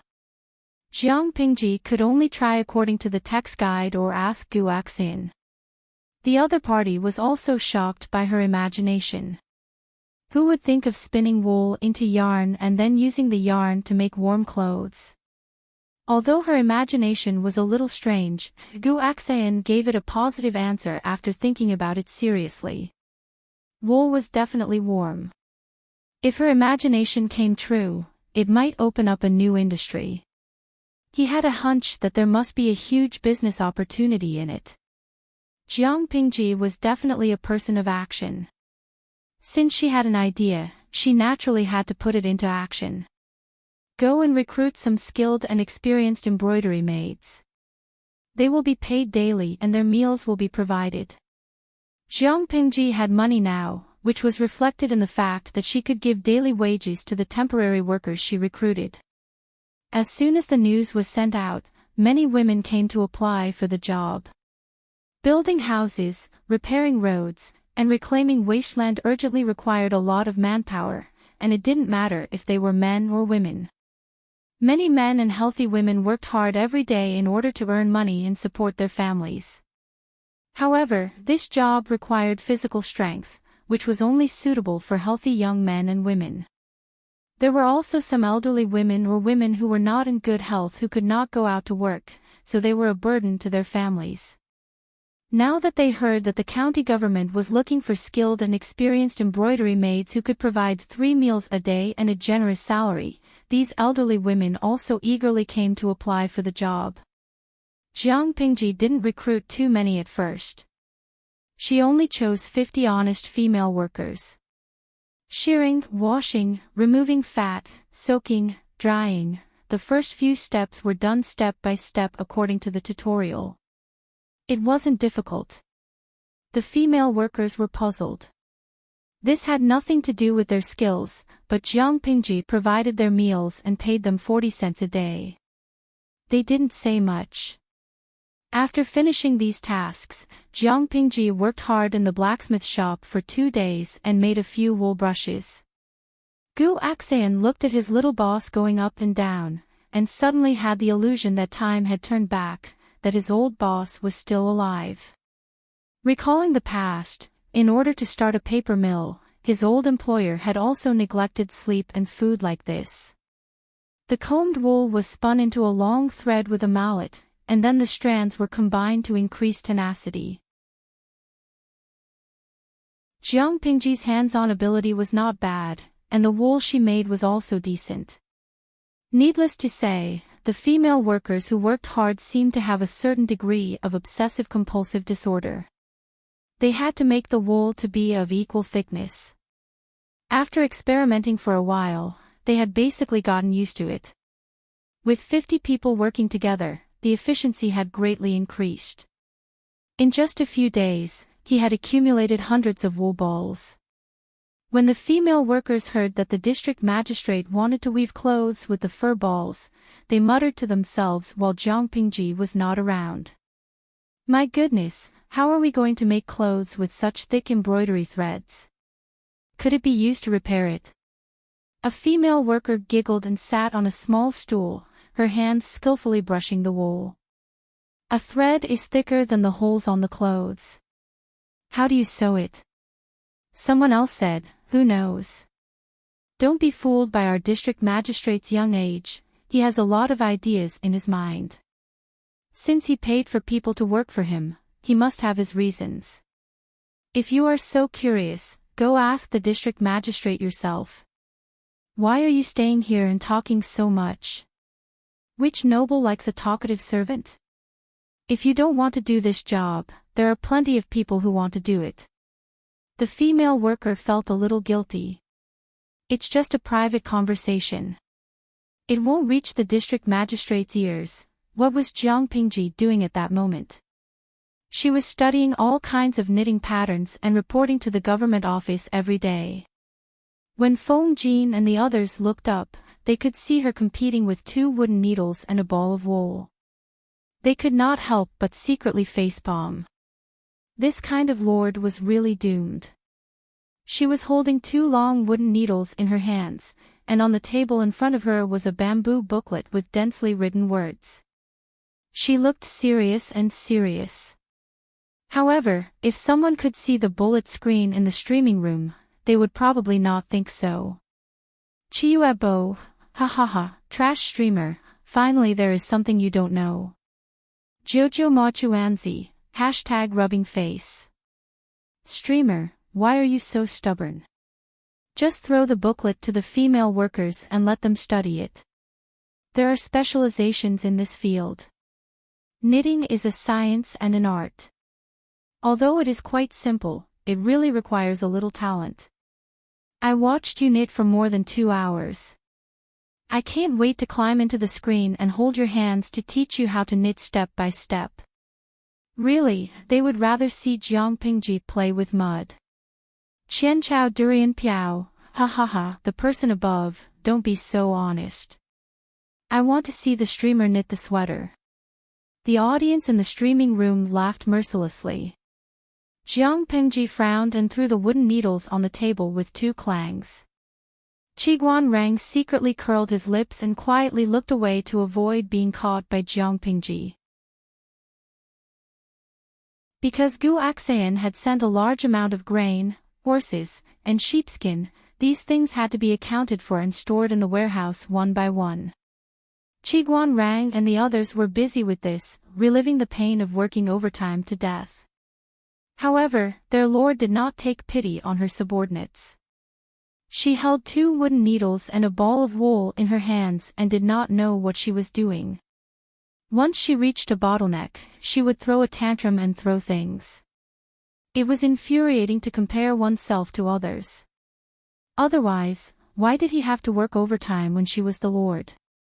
At that moment, Li Yun, who had gone to the neighboring Qingde County to purchase fine breeds, returned. He was still wearing a slightly worn-out brown short shirt, revealing his muscular arms.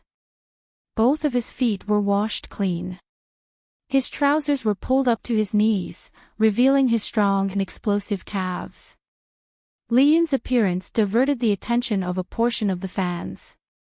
Jiang Pingji glanced at Li Yun, then looked at the wooden needles and wool on the table. Without waiting for Li Yun to bow, she waved at him. Han Mei, come here. I have an important task for you. Can you complete it successfully? Suddenly, the three of them and the audience in the streaming room had an ominous premonition. Wait a minute, Qiguan Rang widened his eyes in astonishment. He watched helplessly as Li Yun revealed a naive and passionate smile. I will do my best to complete the task entrusted to me by my lord. Jiang Pingji nodded her head, her expression solemn, as if what she had to say was very important. It will be the autumn harvest in a month's time. The weather is getting colder by the day. What's worrying is that the people in the district have yet to prepare their winter clothing. In order for the people to wear warm clothing, I happen to find a knitting technique. However, my hands are not nimble and I have yet to study it thoroughly. In addition, there are other things that I have to attend to, so I am unable to attend to them. Take a good look at it and study it. If this technique can be reproduced, I don't know how many people will benefit from it. You must treat it seriously so that you do not disappoint the people's high hopes. The three of them were speechless.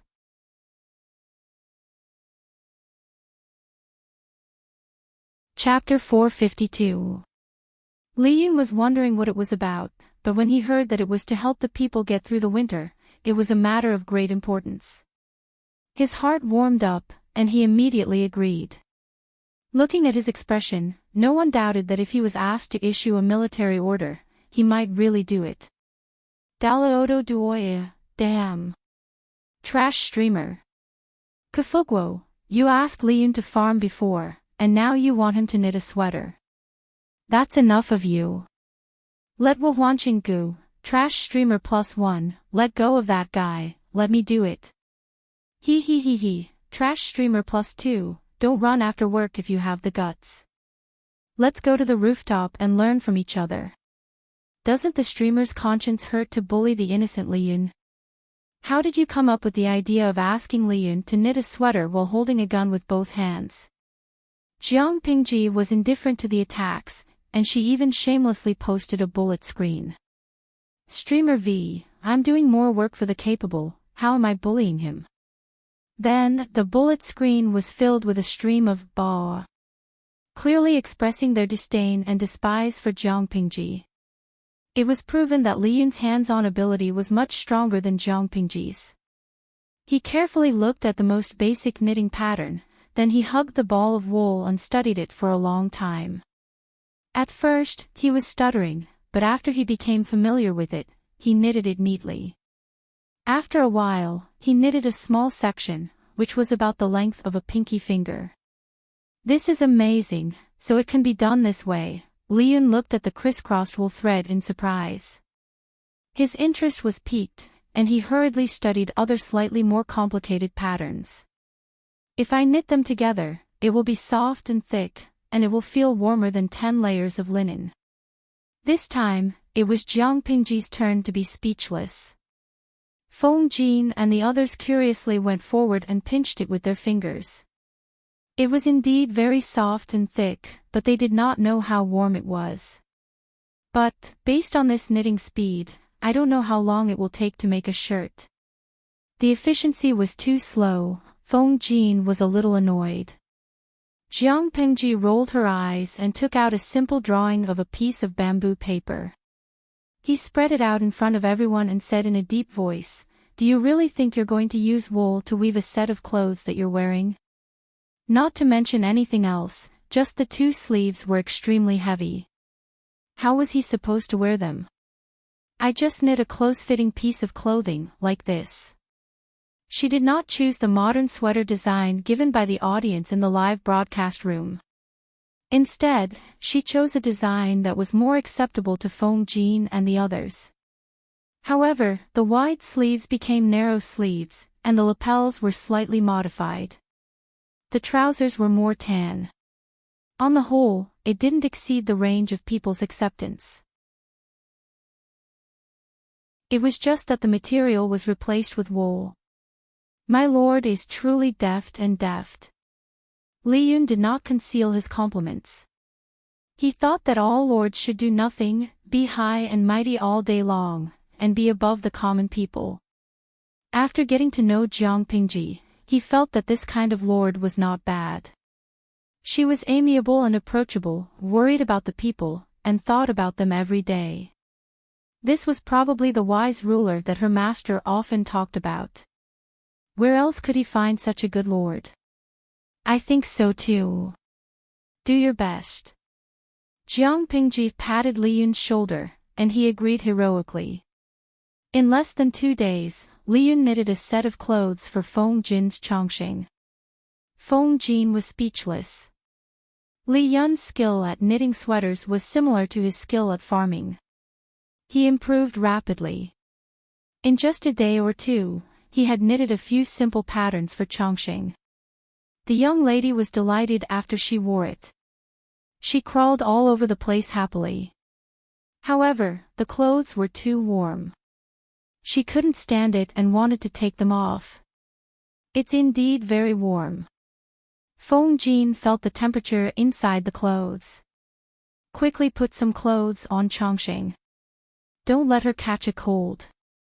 Li Yun said with some disappointment, it's a pity that the speed of making clothes isn't fast. Feng Jin shook his head and denied it. You're wrong. This speed is already quite shocking.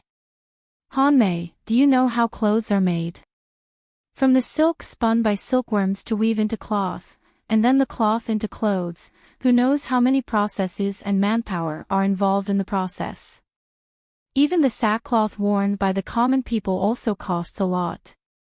This kind of woolen clothes can be said to be made very quickly.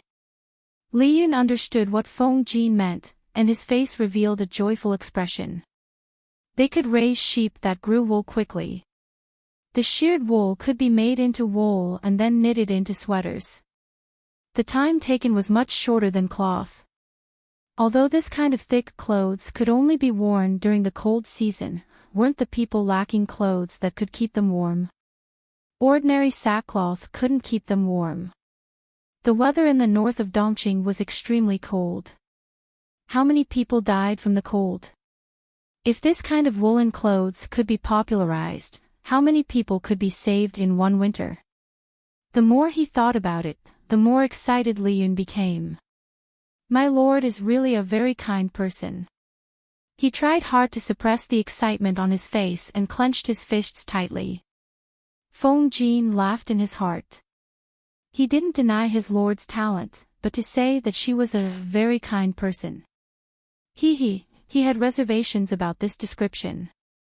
Li Yun in front of him was also an interesting person. His lord tricked him like this, but he could still find something to entertain himself.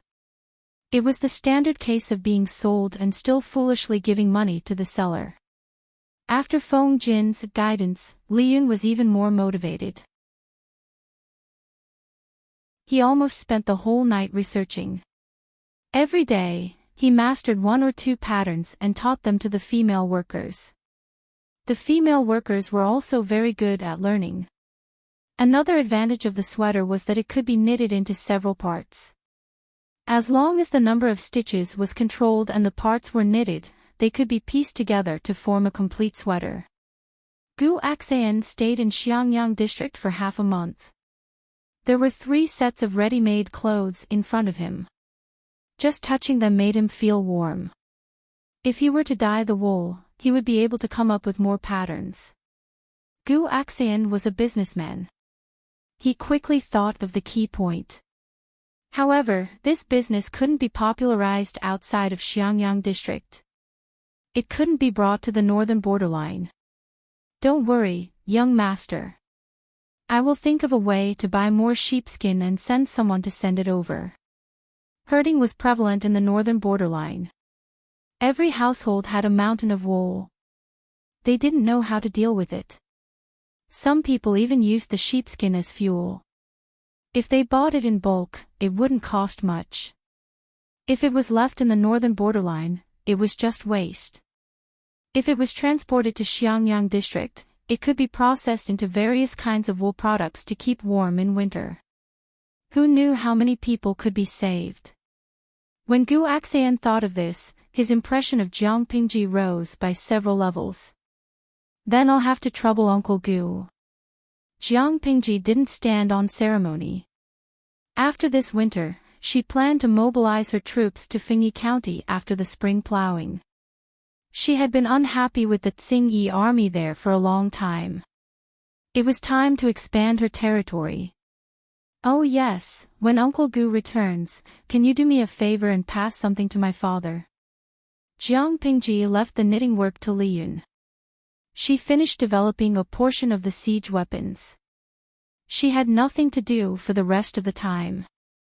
She might as well follow the wishes of the live streaming room's viewers and work on food for the winter.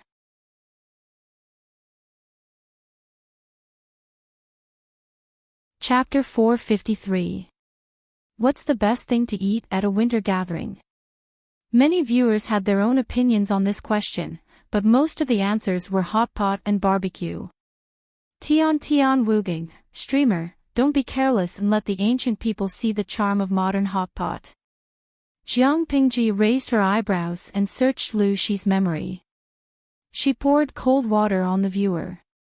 Host V, if the hot pot you're talking about is warming the cauldron, I think it's better for you to give up on this idea.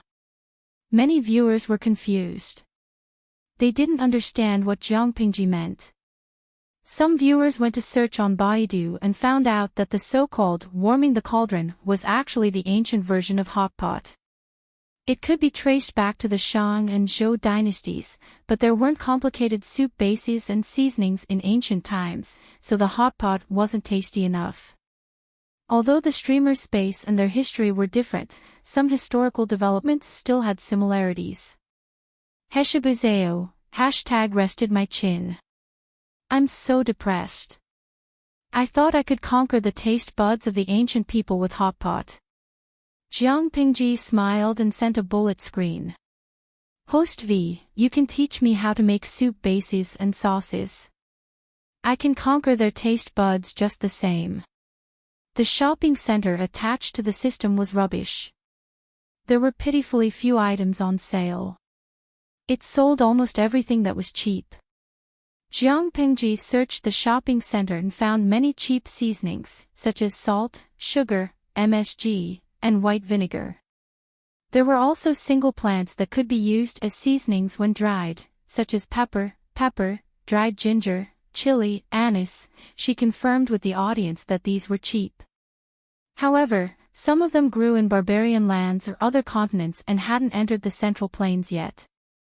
Given the different situations in the two worlds, they didn't dare to be too confident. Anyway, they could be used as seasonings. Jiang Pingji clicked her tongue and said in her heart, "It's rare that your shopping center can gather so many things."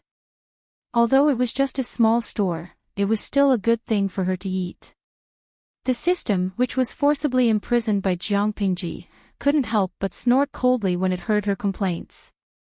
Although it was imprisoned, the system didn't show any signs of nervousness or begging for mercy. Compared to the system, the lifespan of humans was too short. She couldn't live more than 100 years. When she died, could her soul resist the capture of the system? It said coldly, "You humans are really greedy and filthy creatures." After experiencing so many hosts, the system had long seen through the nature of human greed and shamelessness. It could only be said that it was too careless to be defeated by Jiang Pingji this time. This was one of the few times the system had spoken since Jiang Pingji had imprisoned it. Jiang Pingji secretly raised her eyebrows and said frankly, "Selfishness and greed are the unique qualities of intelligent creatures. To some extent, they are the necessary factors to promote the development of civilization. You say that humans are greedy, but why don't you look at yourself? It's as if you're so pure and kind. You're so stupid, yet you blame your enemy for being smart. You're so funny." The system seemed to have been poked in its weak spot. Its voice lost its usual calmness, and it said sarcastically, "I gave the host a new life, and when she was alive, she could do whatever she wanted. So when she died, wouldn't the things she left behind be my reward? It was just a fair trade. Don't be a whore and still want to maintain a chastity. There is no free lunch in this world." He couldn't suppress the greed in his heart. He didn't work hard, so he wanted to rely on the system to obtain all sorts of things. Fame, looks, wealth, lovers. Why? How could a stupid and ordinary person in his previous life be able to live like a star after being reborn? There is a reward for being famous for a lifetime. Jiang Pingji blinked and softly said, "Oh," in her heart. "What you said makes sense, but what does this have to do with me?" The system choked. This really had nothing to do with Jiang Pingji. It was just repressed for a long time and wanted to complain. After a while, it heard Jiang Pingji say, "I don't really agree with what you said. First, a fair trade is based on mutual transparency.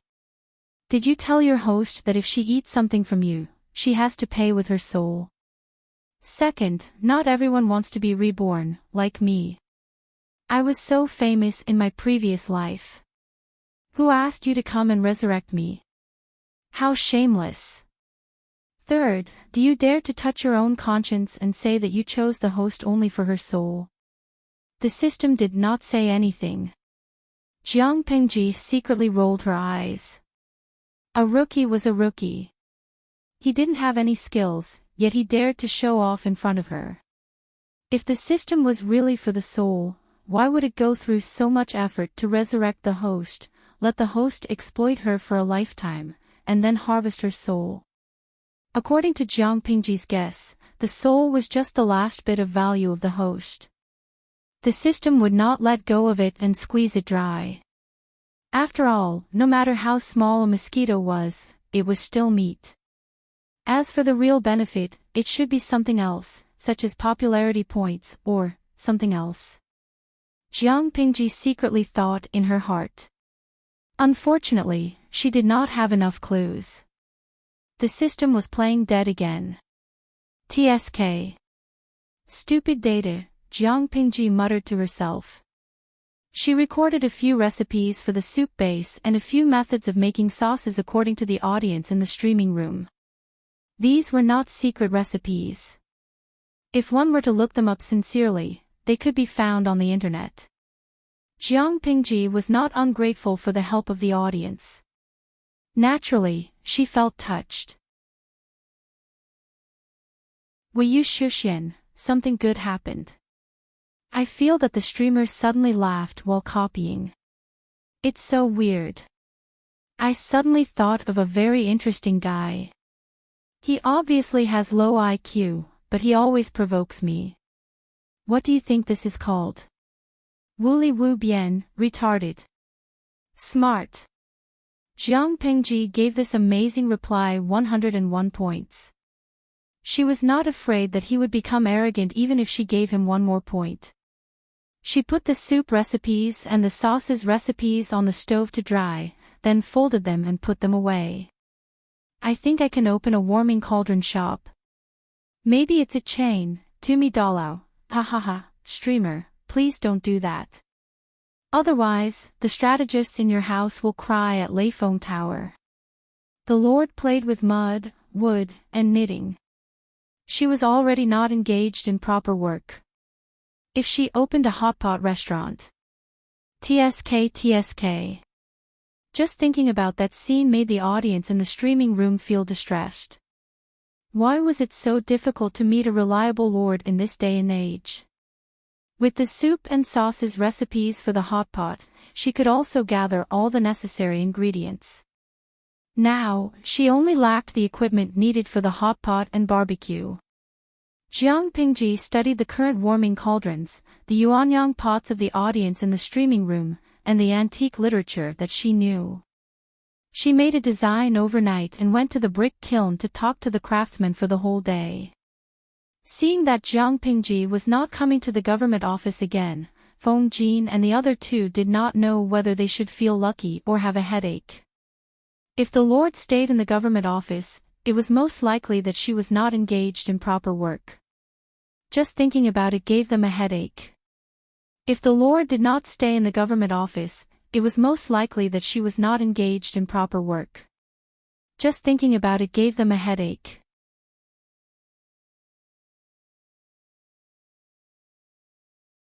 Chapter 454. When Gu Axian and his men left, not only did they bring a batch of glass tea sets and jewelry, but they also brought the gifts Jiang Pingji prepared for Lu Shi. The gifts were not precious, but they were thoughtful.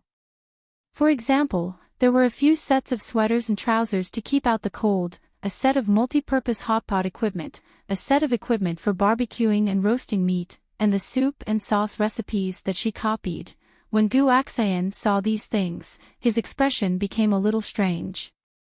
If it weren't for the chaotic times, the young master would have become a merchant even more powerful than the old master. Not only would he have become the richest man in Dongqing, he could have even become the richest man in the 5 countries, and his business would have spread throughout the 9 prefectures and 4 seas. Unfortunately, the current world did not allow it. Thinking of this, Gu Axian felt a little more pity for Jiang Pingji. Before he left, he asked a question that he really wanted to ask. That Feng Langjun. Is he a guest of the young master? Jiang Pingji looked at Gu Axian's mysterious expression, and she almost choked on her saliva. No, Huayu and I are just friends, best friends. We don't have that kind of relationship. Jiang Pingji answered decisively to prevent Gu Axian from thinking too much. Then that young girl was not the young master's child? Gu Axian asked. She said resolutely, no, it has nothing to do with me. Gu Axian did not know if he was regretful or relieved, but he left Xiangyang district with complicated feelings. Because of the supplies Gu Axian brought, the construction of the entire Xiangyang district took a big step forward. The whole city could see the prosperity of the future. It was rare for Jiang Pingji to restrain her idleness and obediently handle affairs in the government office. Recently, the busiest thing was the distribution of improved seeds and the lease of land for the next year. Fortunately, Qiguan Rang had already registered all the household registration, so the task was not very heavy. He would be free after working overtime for a while. The weather is getting colder. Seeing the leaves in the courtyard dyed with a faint yellow, he sighed slightly.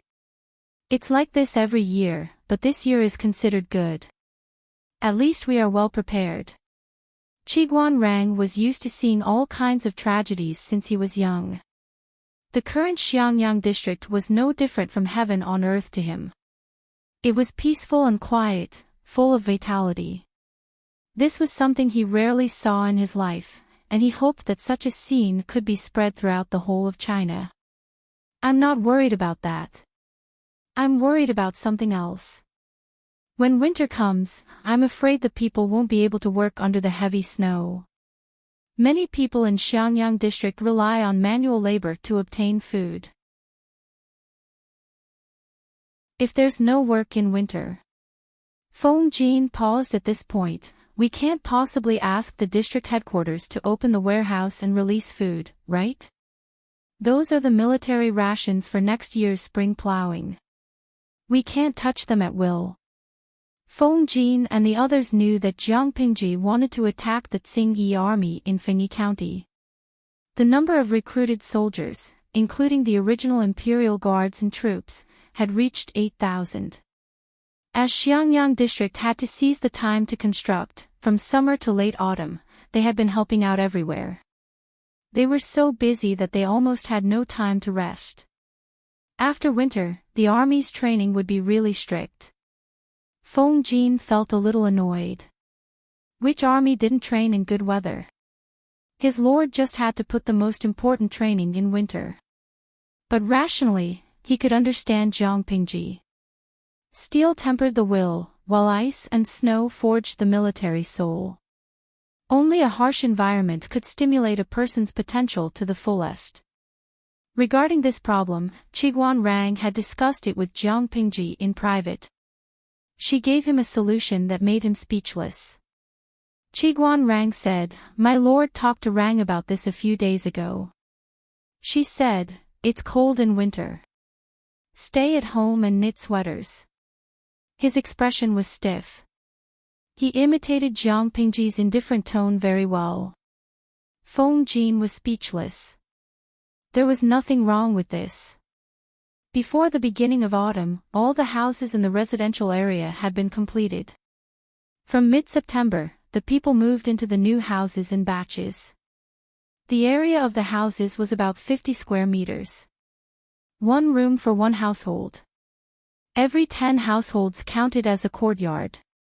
Of course, these houses were rented to the people. 150 copper coins a month. Even the poorest families could afford it. At the beginning of October, the district headquarters began to recruit female workers in large quantities. They set up a knitting workshop. The number of female workers expanded to 150. The knitting workshop's main task was to process wool and spin it into wool balls. In addition, the knitting workshop also allowed women with some skills to learn how to knit sweaters. The district headquarters could give a reward of 25 to 45 copper coins for knitting a specific size sweater and wool pants. If the sweater had patterns and was exquisitely knitted, there would be a reward ranging from 5 to 10 copper coins. Of course, if men also wanted to do this work, the district headquarters would be more than happy to accept. As for the wool balls and knitting needles needed to knit sweaters and wool pants, every household had to register with the knitting workshop with their real address, real name, and the names of their family members. They also had to leave a deposit of 50 copper coins. This news was undoubtedly great news for the commoners. Knitting sweaters was different from other manual labor. They could stay at home. Even on the coldest winter day, they didn't have to worry about not having any work to do. They could save up some money and live more comfortably next year. Women with exquisite craftsmanship could knit 2 sets of sweaters in about 3 days. They had nothing to do all day, so they squatted at home and knitted sweaters. Many men secretly learned from their wives in order to earn more money. The quality of the houses built by the district headquarters was very guaranteed. It was much better than most people's houses with leaky walls. The people had great confidence in the first winter after the earthquake. It was already November. The cold wind that blew brought with it a chill that hurt people's skin. Sweaters and wool pants were officially on the market. They cost 40 copper coins for children and 100 copper coins for adults. The price was not high, but most of the people were watching. Those who were generous enough to buy sweaters and wool pants were mostly those who had knitted before. Not to mention other things, wearing it was really warm. Their whole body felt warm. They were not afraid of the cold wind at all by simply wearing a piece of clothing. In less than half a month, sweaters and wool pants were all the rage in the entire Xiangyang district. More and more sweaters were sold. Su Ku, the housekeeper, looked at the account book and almost cried. Sweaters and wool pants are a losing business. He carefully calculated the accounts. Every time he sold a set, he would lose 30 to 40 copper coins. Xiaoyu, you can't calculate it like this. Feng Jin pulled the circular scarf around his neck and smiled. You should also calculate how much the district headquarters will lose if the people freeze to death. If you calculate it this way, it's actually a big profit. The winter is hard to endure.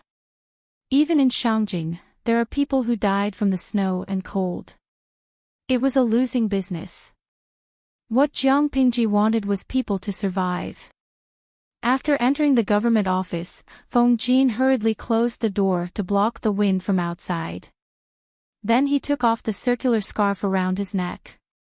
If it was in the past, he would definitely wear a thick fox cloak over his head, making him look bloated.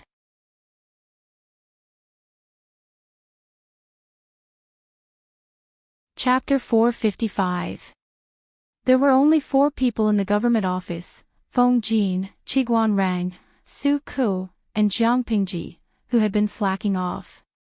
Other than Feng Jin's woolen goods, which were knitted by his wife, the others were begged. Yes, begged, but the target was a little strange. Knitting, isn't it addictive? Su Ku forced a smile. To be honest, Liyun also felt that knitting was addictive. The weather was cold, and there was no need to plow fields or run errands. The internal affairs were taken care of by the teachers. He had nothing to do after practicing his spear for 4 hours every day, so he hugged the ball of wool and knitted. But it was windy outside. How cold was it to knit? He thickened his skin and went to the government office to get some warm air. Qiguan Rang teased that having a wife was better than not having one, complaining that Feng Jin always used the scarf knitted by his wife to provoke him. Then Liyun, the honest child, sincerely offered to knit a suit for Qiguan Rang. Qiguan Rang was speechless. Su Ku laughed until his stomach hurt, then teased Liyun. Hanmei helped Wenjing, why not Ku? Sure. Su Ku was speechless. He was just teasing the honest child. Liyun's fingers were nimble, his knitting efficiency better than the most skilled woman. The knitted sweaters had patterns, neat stitches, and looked exquisite. In just a few days, Qiguan Rang and Su Ku received the results of Liyun's knitting. Both of them had mixed feelings. She was so virtuous, she could be married. My lord, do you want to knit a suit? Liyun's impression of Jiang Pingji had already gone off the charts several times. Remembering that she was also alone, he volunteered himself. But he was rejected. Jiang Pingji was too lazy to look up. No need, it's not like I'm unwanted. No one will even make a suit for me. What a joke, the ladies in the government office were fighting to make one for her. More importantly, I'm highly skilled in martial arts, there are few opponents in the world, I'm immune to heat and cold. I'm not like them, shivering like quails when they take off a piece of clothing.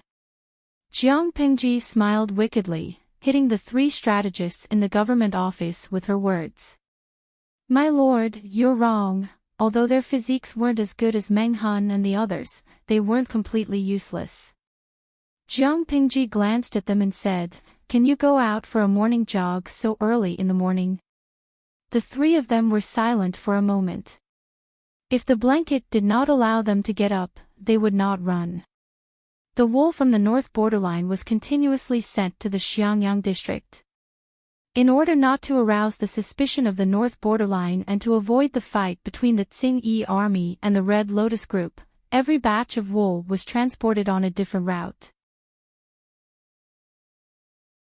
The knitted sweaters and trousers would not only be supplied to the people of Xiangyang district, the surplus would be sold to Chongzhou, where Lu Shi was from.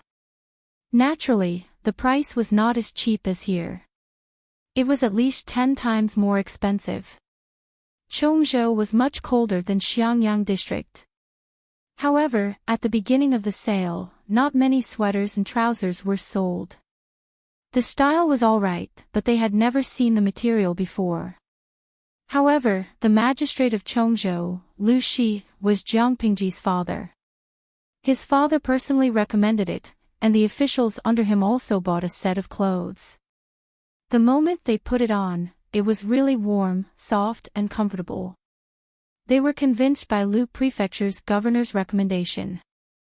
Slowly, the market for the sweaters and trousers opened up, but the quantity was limited. Basically, they were sold out when they arrived in Chongzhou. Without any warning, the first snow of the year fell on the world. It was as big as a goose feather, and the sky and earth were the same color. It looked extremely beautiful. Jiang Pingji issued a decree in the district headquarters. Every household would be fined if the snow on their roof or in front of their door was more than an inch higher. Although most of the houses in the district are new houses, if there is too much snow, it will still cause the houses to collapse. In the land under my rule, I do not wish for the tragic scene of Shangjing's snow disaster to happen again. I hope that all the people in the district will be able to get through this winter in peace.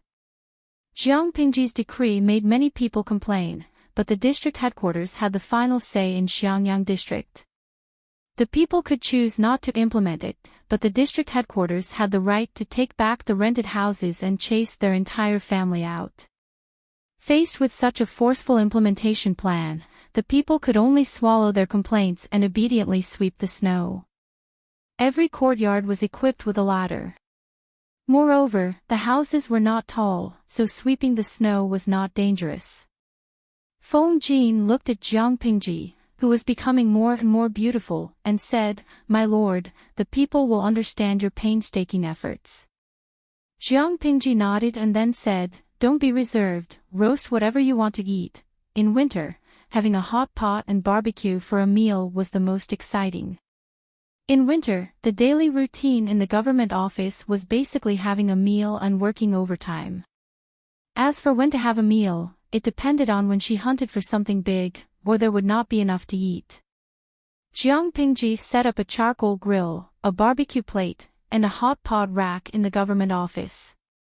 The fuel was a pot of charcoal, and a few tables were put together. Whoever wanted to eat could roast whatever they wanted to eat. More than 10 kinds of seasonings were placed in different small glass plates to cater to each person's taste. There were no green vegetables in this season. The hot pot was filled with fungi, mushrooms, cured meat, or other game. Feng Jin looked at Jiang Pingji holding a brush, dipping it in the seasoning, and brushing it on the pheasant and chicken wings. He was completely at ease. With such a lord, what else could he say? Say that a gentleman should stay away from the kitchen?